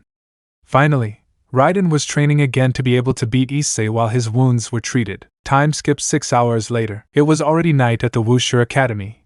Everyone was gathered including Teresa, Kuai Liang, Baihan and Mrs. Bo to watch the fight between Issei and Raiden. Teresa and Kuai Liang were excited to see their brother, and secret loved to see him fight, while Mrs. Bo wanted to see the fruits of Raiden's training. Finally Baihan, he wanted to see how Issei would fight seriously since he never saw him fight seriously. Johnny, I bet 50 that Issei wins confident. Kensher, make it interesting. Bet on Sento. Johnny, haha. Don't even dream about it. At that Liu Kang would get up and start heading towards Issei and Raiden. Liu Kang, Raiden, Issei. The winner of this match will represent Earth against the Outworld. It is a duty not to be taken lightly. You may leave now, without any dishonor. Seriously. Issei, I choose to fight. Lord Liu Kang, seriously. Raiden, same with me. Lord Liu Kang, serious. Liu Kang, then you will need this for the fight against Issei. Raiden giving him an amulet. Liu Kang, forged by the ancient gods. It grants the wielder the ability to manipulate lightning and thunder. Go ahead and try it. Raiden, having the amulet in his hands, he decided to use it where it would create a powerful thunder, surprising everyone except Liu Kang and Issei since he had seen similar powers when he was with the factions. Johnny, holy blood of the Alliance. Recording the thunder Raiden made. Akeno looks like an idiot next to Raiden XD. Raiden, incredible. But is it necessary? Liu Kang, in addition to his great power, Issei will use a very powerful fire, not to mention that the Outworld fighters will use powerful magic.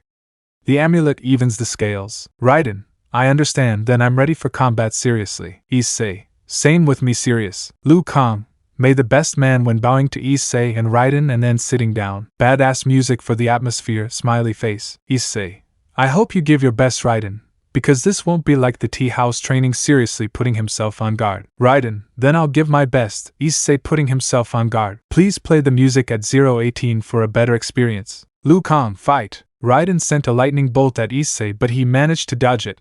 In that, Issei would rush at Raiden, giving him a kick in the chest to Raiden and then use his harpoon and bury it in Raiden's shoulder, who could withstand the pain since the amulet made him more resistant. Issei would teleport behind Raiden, managing to connect a kick to the head. Raiden recovered and would fly with the help of the lightning, catching Issei, and would slam him into the ground. Issei would get up to throw his harpoon, but Raiden managed to catch him, sending electric shocks to the harpoon, causing me to hurt, but Issei would recover quickly and would throw fireballs at the same time that Raiden would throw electric orbs, causing them to collide with each other. But Issei would run towards Raiden to hit him. Raiden was blocking all of Issei's attacks that were covered in fire, while Raiden would try to hit Issei with his fists covered in lightning. Thus they would start an exchange of blows where it was seen that both forces were similar. Issei with a quick movement would take out his Kuzurigama and cover it in fire to start spinning it, making several cuts covered with fire to Raiden, causing him to complain a little from the pain, and would create a lightning shield, thus launching himself against Issei to hurt him, but Issei would also do the same, covering his body in fire, so they would exchange blows again, but this time Issei's blows were stronger, and with a blow with great force he would send Raiden flying. Raiden would get up somewhat quickly and send discharges to Issei, causing the fire that protected him to disappear, and would fly again, knocking down Issei, continuing to hit him, but Issei would teleport and appear behind Raiden, giving him a spinning kick to the head, causing the young Thunder to be stunned. Issei would take advantage of this, and with his fists covered in fire would begin to hit Raiden all over the body, causing Raiden's shield to be destroyed. Raiden would try to do something, but it was in vain since Issei's blows were very strong. Issei would lift Raiden and start giving him a combo of blows, making Raiden weaken, and would launch to end the fight, leaving Raiden very badly injured. Issei did not continue fighting since Raiden was very weak, and if he continued hitting him it was likely that he would kill him, so he saw Raiden as he sat down, admitting his defeat. Scorpion wins. End of music. Issei: this fight is over. Raiden helping Raiden get up as Liu Kang approached. Liu Kang: although everyone trained hard, Issei stood out. The result doesn't surprise me. Raiden: congratulations. Issei happy, bowing. Issei: thank you. Raiden happy. Mrs. Bo: although I would have liked my student to win, nothing more could be expected from a true Lin K warrior. Congratulations. Issei happy. Baihan: it was to be expected that a Lin K would win. With a smile. Teresa: ISSSEII. Throwing herself at Issei to hug him: you fought incredibly. That's my brother. My Issei, saying the last thing in a whisper that Issei didn't hear. Kuai Liang: hugging Issei from behind. I knew you would win. Issei, my beloved Issei, saying the last thing with a whisper that Issei didn't hear. Issei was blushing as he could feel Teresa's and Kuai Liang's breasts, which were not small at all. They were the size of Rosweiss or Zenovia's breasts. Kung Lao and Johnny felt jealous since two beauties were hugging Issei, although Kung Lao couldn't say anything since he was in a relationship with Raiden's sister. Teresa and Kuai Liang separated from the hug with a light blush on their cheeks, but were not seen by Issei. Liu Kang: Issei, you proved to be the one who stood out the most. Now you are the one chosen to participate in the tournament. I am proud of you. Happy. Issei, upon hearing that someone was proud of him, felt like crying. He had never been told that, but he held back his urge to cry. Issei: thank you very much, Lord Liu Kang. Happy. Kensher: but won't it be difficult for him to fight against so many? Seriously. Johnny: yes, I think they will have mercy. Seriously. Kung Lao: be careful. Issei: they might hurt you or kill you. Seriously. Liu Kang: no participant in the tournament has ever died or been seriously injured. I would never send my champions into mortal combat. Grabbing Issei's shoulder: we will depart in 7 days for the capital of our world, Sundu. The tournament will be held at Empress Sindal's palace. Time skipped 7 days later. During that time Issei trained a little and said goodbye to Baihan since he could not be there when Issei left for the tournament, since he was busy with Lin K matters. Teresa and Kuai Liang were with Issei to say goodbye to him and wish him luck. Although they did not show it, they were in love with Issei, although he does not know it since he sees them as the sisters he never had. Issei: I guess I'm leaving now. With a smile. Teresa: yes. Issei: okay. I have to go now. Lord Liu Kang is waiting for me. He was about to leave but was stopped by Kuai Liang. Kuai Liang: but before you go, blushing. Teresa: we'll give you something for good luck. Blushing. Issei: really? What do you know? Choo choo. Teresa and Kuai Liang had kissed Issei on the cheek, making him blush. But Teresa and Kuai Liang were even more blushed, but they were able to control themselves. Teresa: those were some good luck kisses. Smiling with a blush on her cheeks. Kuai Liang: please take care. Issei hugging Issei with a blush on her cheeks. Issei: yes. Blushing. Issei remembered how it was thanks to Liu Kang that he was able to have a family that accepted him, and he was able to have a better life. Flashback 1 year ago. After Issei faced Liu Kang in Tartarus and learned about his life in the past timelines, Liu Kang took Issei to the tea house to eat something while Garas left to take care of something. Liu Kang would create a portal where he and Issei would arrive in China. Location: Fengjian, China. Issei: by the way, where are we? Liu Kang: in China. I'll take you to a village called Fengjian. We'll eat something there. So Issei and Liu Kang arrived at the tea house. Although it was already night, Mrs. Bo's restaurant was still open and they were received by Mrs. Bo. Mrs. Bo: good evening, Lord Liu Kang. Seeing Issei: who is the boy? Liu Kang: his name is Issei. Issei: nice to meet you. Mrs. Bo: how polite, please come in. Mrs. Bo would take Issei and Liu Kang to a table where Issei would only order food for himself since Liu Kang was not going to eat. Mrs. Bo would arrive with the food that Issei ordered, although it was not much what he ordered since he only wanted to eat to relieve his hunger. Mrs. Bo, here you go, Issei giving him a plate of hot food. Issei, thank you very much, thanking Mrs. Bo, and started to eat. But as he took the first bite, Issei remembered the food Sumi used to make for him when he was 4 years old. The food was definitely more than delicious. Issei, this food tastes just like the one Okasan used to make, remembering Sumi with a bit of sadness. Liu Kang, tell me, Issei, in the supernatural, didn't they give you food? Issei, well no. They always refused to give me even a decent plate of food. While Menma they gave him whatever food he wanted, even the girls prepared food for that bastard while they always told me, we will never give you the food we prepared with love for our Menma. Or, you better eat garbage since that is what you deserve.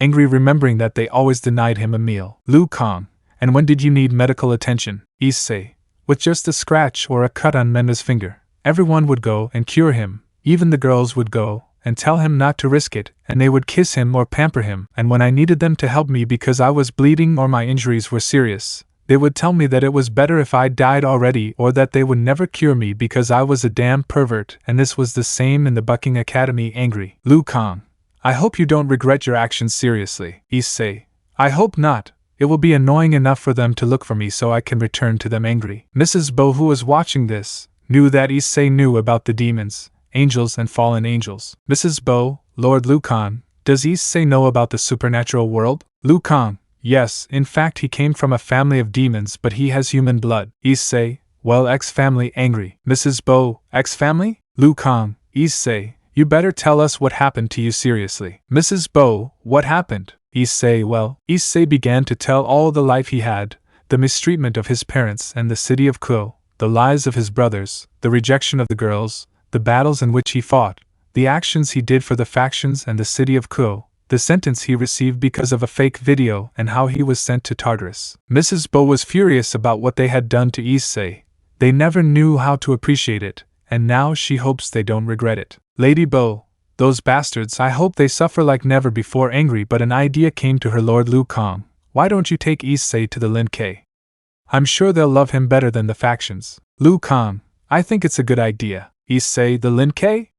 Remembering the conflicts he had with the Lin K in past timelines, are you sure, Liu Kang? Liu Kang, yes, I assure you that they will treat you as if you were family. Smiling. Mrs. Bo, for now, let Issei finish eating. Issei, and how will I pay if I don't have money? Mrs. Bo, don't worry, Issei, this time take it as a gift. Smiling. Issei, thank you very much. Mrs. Bo, smiling. Issei would finish his plate of food and then went with Liu Kang towards the Lin K temple while they talked about past timelines. Time skip 2 hours later. Issei, so you created this timeline and God helped you? Liu Kang, indeed.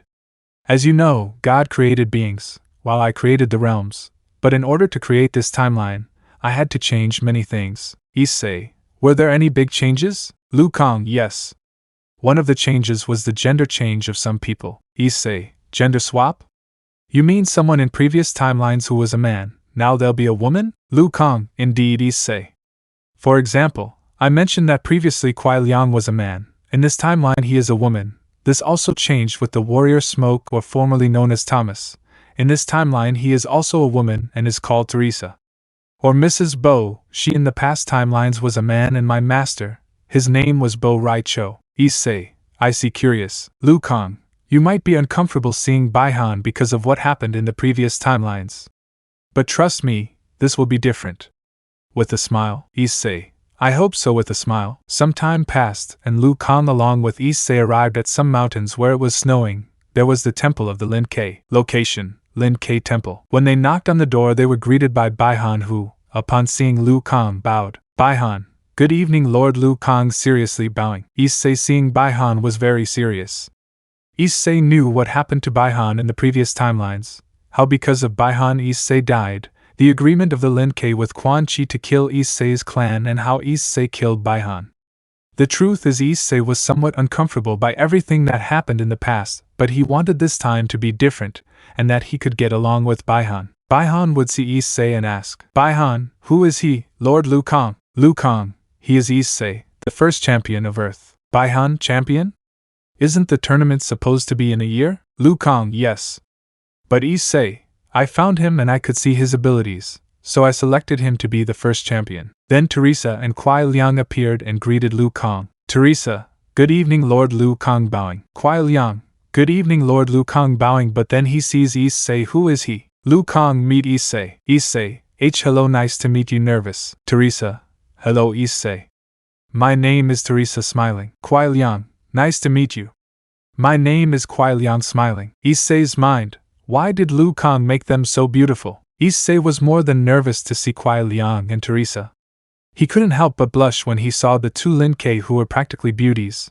They were more beautiful than Rias and Akeno, not to mention that they had a quite slender body and with good proportions. Kuai Liang, and tell us, Lord Liu Kang, what brings you here? Liu Kang, we came here because I would like Issei to be a Lin K. Baihan, but he doesn't even have Lin K blood. Seriously. Liu Kang, I know it's a priority that to be a Lin K you have to be from the Lin K family or be one of the best warriors. But believe me, Issei has the soul of a warrior. Teresa, but why do you want to be a Lin K, Issei? Curious. Issei, well, it was Liu Kang's request that I go.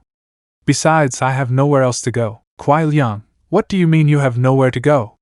Curious. Liu Kang, tell them. Issei, serious. Issei, I would just nod. Issei would begin to tell how he had a life full of misfortunes because of his brothers, from the abandonment of his family at an early age and no longer having a last name because it had been taken from him, having been a toy for the people he loved, being rejected.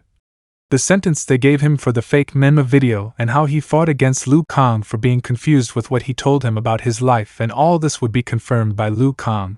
Teresa, Kuai Liang and Baihan already knew that the supernatural existed thanks to their father who told them so. Issei's story was more than true.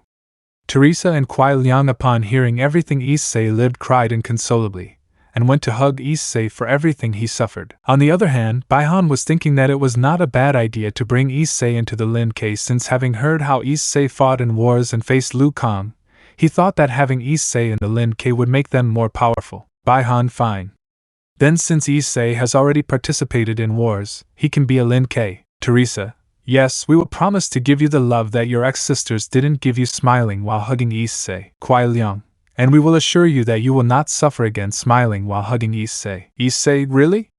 Thank you very much, with tears of joy. Liu Kang, Issei, you'll be with them now, so train hard, because in a year I'll search for more champions to see who will participate in the tournament. Issei, thank you very much. Lord Liu Kang, thanking Liu Kang. Liu Kang, I'm leaving for now. I hope you like your new family. Issei, smiling. Issei, that's how it will be, Lord Liu Kang.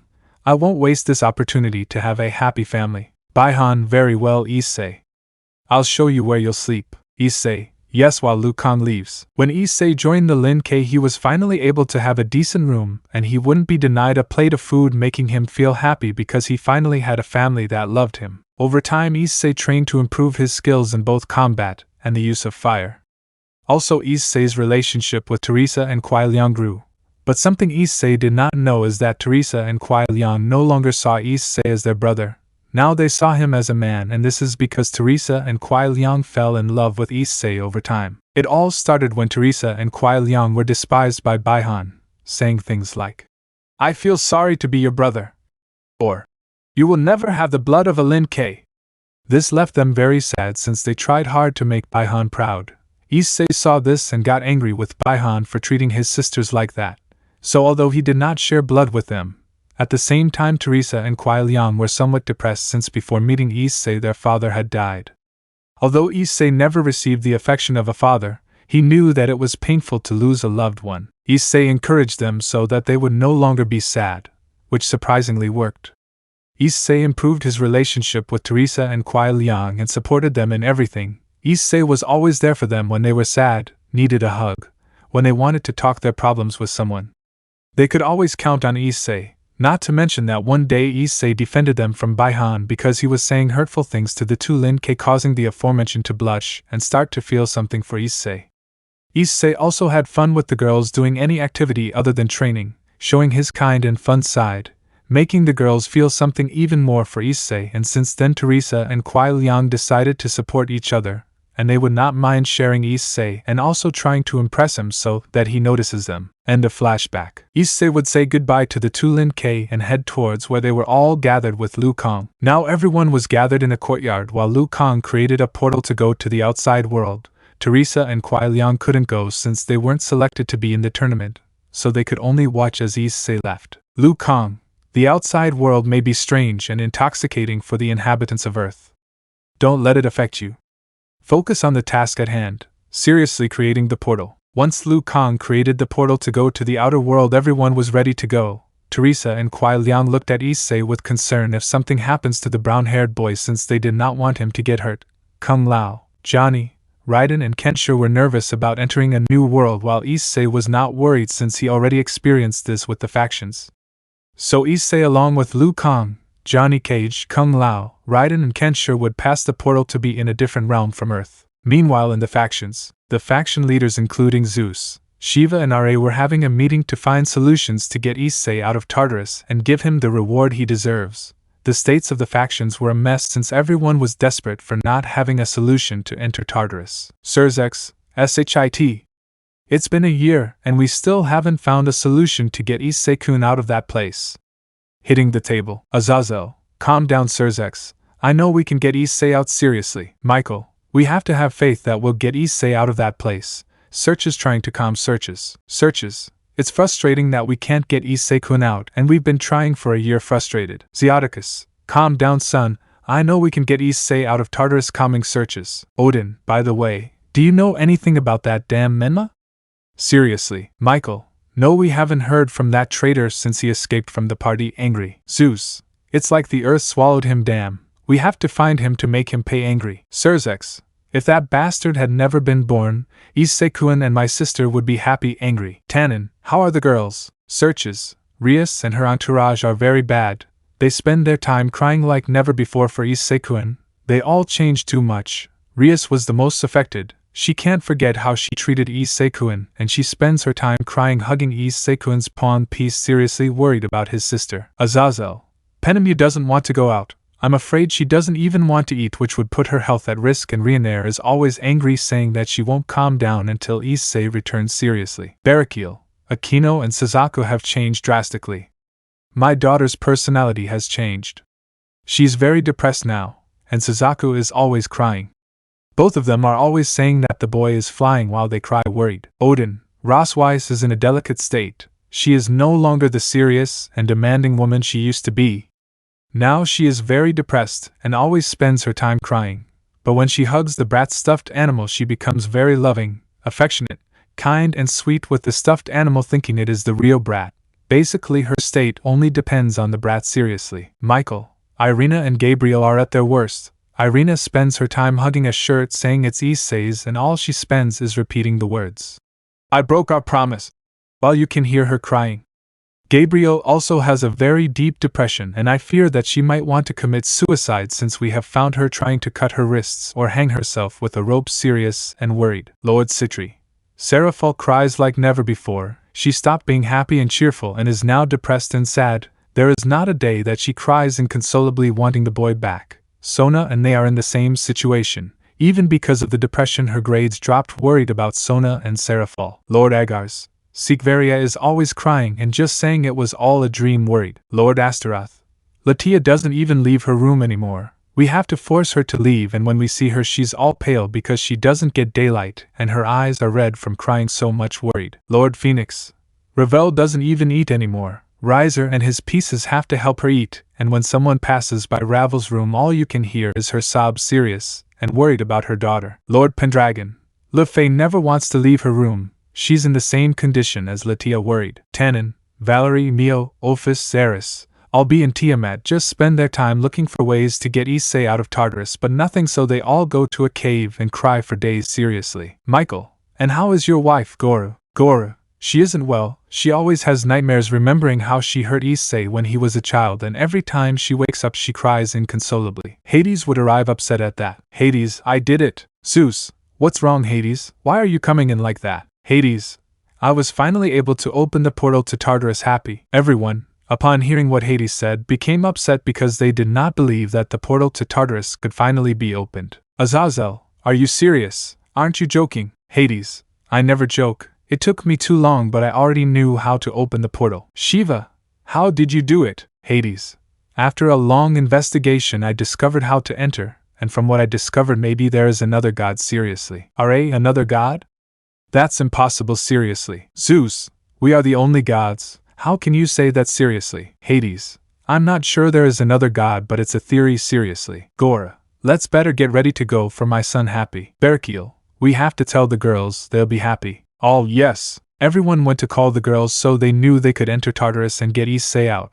But they didn't want to leave their rooms and just wanted to continue venting about what they did to Issei, not knowing that they would get good news. In a room, the women who rejected Issei can be seen in a deplorable state as they were disheveled, unkempt, with long nails, with red and swollen eyes from crying so much, with old clothes, and pale because they had not had daylight. They did not want to be there but were forced by their parents/brothers/leaders. Issei's ex-sisters and ex-mother were also in the room. Sona, Rias, why did your brother call us? Without feelings. Rias, I don't know. Sona, sad with red eyes from crying so much while hugging the pawn piece that belonged to Issei. Raswise, why is my name Odin-sama emotionless while hugging the poorly made stuffed animal she made of Issei? Gabriel, I just want to get out of here without emotions. Mickey, I don't want to be here, I just want to be home without emotions. Then the faction leaders arrive with smiles. Surzek's girls, Rias, what's up, brother? Emotionless. Michael, we have good news. Happy. Asia, what are Michael-sama without emotions? Azazel, we can finally bring Issei back from Tartarus. Happy. When all the girls, Issei's ex-sisters and ex-mother heard that, they got up from the couch where they were very quickly. Odin, the portal to Tartarus could finally be opened. Smiling. Raswise, are you serious, Odin-sama? Upset. Akeno, is that true, father? Upset. Mickey, are you serious? Can we get my baby out of Tartarus? Sobbing, her eyes regaining their shine. Gore, yes, dear, we will finally get our son out of that place with tears of happiness. Hades, yes, now we can bring the boy back and give him a new life. Searches, he will be our new pillar and security, and we will give him territories and… Azazel, don't get too excited. Searches, we must find him first. Searches, oh, of course you're right. Mickey began to cry with joy knowing that she would be able to get her son out of Tartarus. She wanted to try to take care of Issei again by giving him the motherly love that he hadn't received. Without knowing that he had received that love with Sumi, all the girls began to shed tears of happiness knowing that they would now be able to get their beloved out of Tartarus. Rias, Issei, my cute and adorable pawn, I'm coming for you and we'll be the couple we always had to be. My Issei with tears of happiness. Akeno, Issei-kun, hold on a little longer. Anada, your beautiful Akeno will go for you and we will have our honeymoon. Darling, with tears of happiness and lust at the end. Asia, Issei-san, I promise to take care of you and be a good wife to you with tears of happiness. Kaneko, Issei-senpai, we can be together now. I promise not to hurt him anymore. Now I'm going to love him with tears of happiness. Zenobia, I don't care about having a strong son anymore. Now I just want Issei to love me with tears of happiness. Yumi, don't worry, Issei. When you're with me I'll be a perfect match with tears of happiness. Flandra, Issei-senpai, now I'll take care of you. I promise with tears of happiness. Raswise, Issei-kun, my little sugar cube, don't worry, your beautiful Valkyrie will go for you and we will get married and we will be a family. From our love our children will be born. May we have my love blushing and with tears of happiness. Revel, Issei-sama will finally be with me. Although it's not that I wanted him to be with me with tears of happiness, and in a tsundere tone, but the reality is that she wanted Issei to be by her side. Kuroka, Issei Naya, when I get you out of that horrible place we will have many kittens, and I will be your kitten with tears of happiness and lust. Lefei, Issei-sama, when I have him in my arms I will not let him go, I promise, with tears of happiness. Elmenhild, Issei-sama, I can't wait to have him with me with tears of happiness. Seraphal, Issei-chan, your beautiful magical girl will save you and we will have our beautiful wedding with tears of happiness. Ingvild, I promise to be with you forever, Issei, with tears of happiness. Sigvaria, Issei, I promise to take care of you and love you. I won't make the same mistake again with tears of happiness. Latia, I'll finally be able to get you out, Issei. Just hold on a little with tears of happiness. Suzaku, I'm coming, Issei. I won't leave you again with tears of happiness. Gabriel, my angel, I don't care about anything anymore. All I want is my angel with tears of happiness. Penemu, my beautiful Issei-kun, I will finally have you with me and we will be happy for all eternity with tears of happiness. Yasaka, my husband, I'll finally be able to go for you. When you're with me, we'll give Kuna lots of siblings with lust and tears of happiness. Rainer, I'll finally see my Issei. When he's with me, I'll give him lots of love with tears of happiness. Sona, Issei, wait a little longer. Soon we will be a beautiful couple with tears of happiness. Tsubaki, don't worry, Issei. You won't be alone anymore with tears of happiness. Tsubasa, I'm coming for you, darling. Just hold on a little with tears of happiness. Momo, I won't let you get hurt again, my Issei, with tears of happiness. Ruruko, Issei, when you come back I will give you a warm welcome with tears of happiness and blushing. Rhea, I'm coming, my love. Just hold on a little and soon I'll be the next Mrs. Hyde, blushing and with tears of happiness. Tomo, Issei-kun, you won't leave me again with tears of happiness. Sally, my sweet honeypot, when I have you in my arms I'm going to eat you with kisses, blushing and with tears of happiness. Valerie, my beautiful little dragon, when I get you out of that hell, you will now be my rival and husband. I can't wait to kiss you with tears of happiness and blushing. Mio, Issei-kun, when we are together we will be the best companions, husbands and fathers of our children with tears of happiness. I'll be my dragon. When you're with me we'll become one every day with tears of happiness and blushing. Tiamat, Issei, I will be your ideal woman and I will be your first time with tears of happiness and lust. Ophis, my little dragon, we can finally be together, my love, you will be mine and I will be yours with tears of happiness. Eris, Issei, my dragon king, you will be my dragon god and I will be your dream dragon. I can't wait for you to mark me with tears of happiness and lust at the end. Izami and Arisa looked serious, and still hated Issei, but in their minds they were crying with joy. Izami's mind, yes, I'll finally be able to take out Otuto, and we'll be a happy family as it should have been. Arisa's mind, I'm coming for you, little brother. When I save you, I promise to take care of you and love you. Searches/Michael/Razor/Arthur. Let's go for my brother-in-law. Unfortunately for us, or fortunately for the girls who rejected Issei, they failed to be marked by Menma, so they would have Issei mark them so that they would be with him forever. But there was something going on with all the women who rejected Issei. It was a feeling more than love, something that was no longer love. It was something bad and it is known as obsession. The girls, no longer being virgins because of Menma, created a spell to make them virgins again and thus give their virginity to the true person who loved them and was Issei. They also fixed themselves up as best they could, bathing, putting on makeup, and putting on provocative clothes so that Issei would not resist and mark them as his. As for the leaders, they were busy with the party for Issei's return and the engagement papers for the girls to be happy with Issei. The news was given throughout the supernatural and everyone was happy that they would bring back their true hero and pillar of the factions, to such an extent that they wanted to make a series for Issei like they did with Menma with the Apay Dragon, but it was cancelled for obvious reasons. Give them a good beating so they stopped talking so much nonsense. Time skip a few hours later. Everyone was gathered to get Issei out of Tartarus while Hades created the portal. Hades, ready? All yes. Hades would manage to create the portal. Everyone was nervous since they did not know how Issei would take it, but if he did not want to return with them they would force him to do so. Everyone would enter the portal. Arriving at Tartarus they saw a true hell. Place, the Tartar. Everyone had arrived at the Tartarus and when they saw the place they were simply nervous since it was a true hell. The girls seeing the place only increased their concern for Issei since they did not want anything to have happened to him.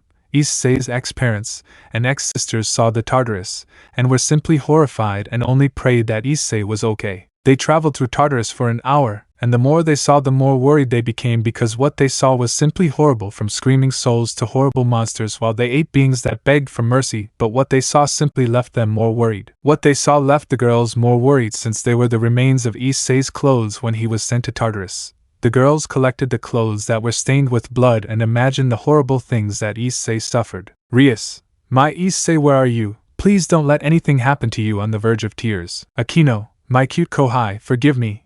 Where are you on the verge of tears? Irena, darling, please hold on with a few tears. Sona, Issei with some tears. Gabriel, my angel, please don't die on the verge of tears. Roswise, Issei-kun, darling, where are you?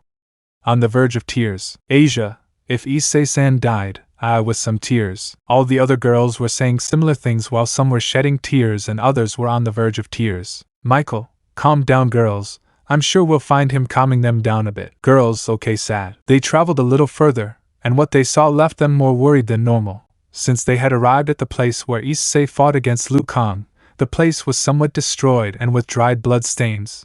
But what there was more was a mark on the ground which meant that someone came out of Tartarus. Azazel, that mark on the floor. Serzex, how did he do it? Lefay, what's going on? Hades, maybe the boy managed to get out of Tartarus. Everyone who didn't know about the mark on the ground was impressed to know that Issei managed to get out of Tartarus, but they were calmed to know that Issei wasn't in that place, so they thought he was in the human world. Michael, what if I get out and he wants revenge? Rias, impossible.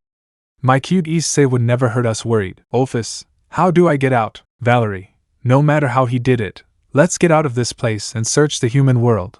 I'm sure my precious little dragon is there. Seriously. Everyone left Tartarus and began to search for Issei throughout the human world in the hope of finding him and bringing him back. The news spread through the supernatural and the leaders sent beings to search for Issei, and the girls also searched for Issei to be with them. Place? A rather sad woman of about 17 years old can be seen in a shabby room, as the room was very dusty and had almost nothing in it. The reason the woman was sad was because she was about to be engaged to someone. But who is this woman? This woman is Issei's first childhood friend, Mayo Saimori. Mayo, Issei, do you still remember me? I hope so. Mayo would begin to remember how she played with Issei when they were children. Flashback 14 years ago. You can see Issei and Mayo playing in a park. The two children looked quite happy in that Issei, seeing a sakura tree, came up with a name for Mayo. Issei, Mayo. Mayo, what's up Issei? Issei, I already know what I'll call you affectionately. Happy. Mayo, what will you call me? Issei, I'll call you Harumi. Mayo, Harumi? Curious. Issei, Harumi means spring beauty, happy. Harumi blushed because of the meaning of the name Issei gave her. Issei, so when I see a sakura tree it will remind me of you, happily pointing at a tree. Issei, because that tree is beautiful just like you.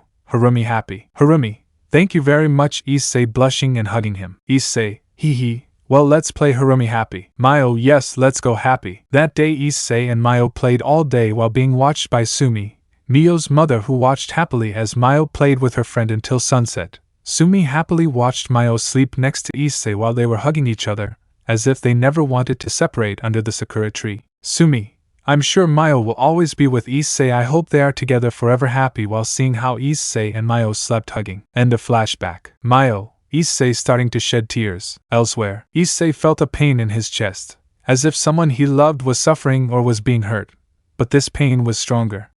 The pain he felt was the same as when he saw a girl cry for someone.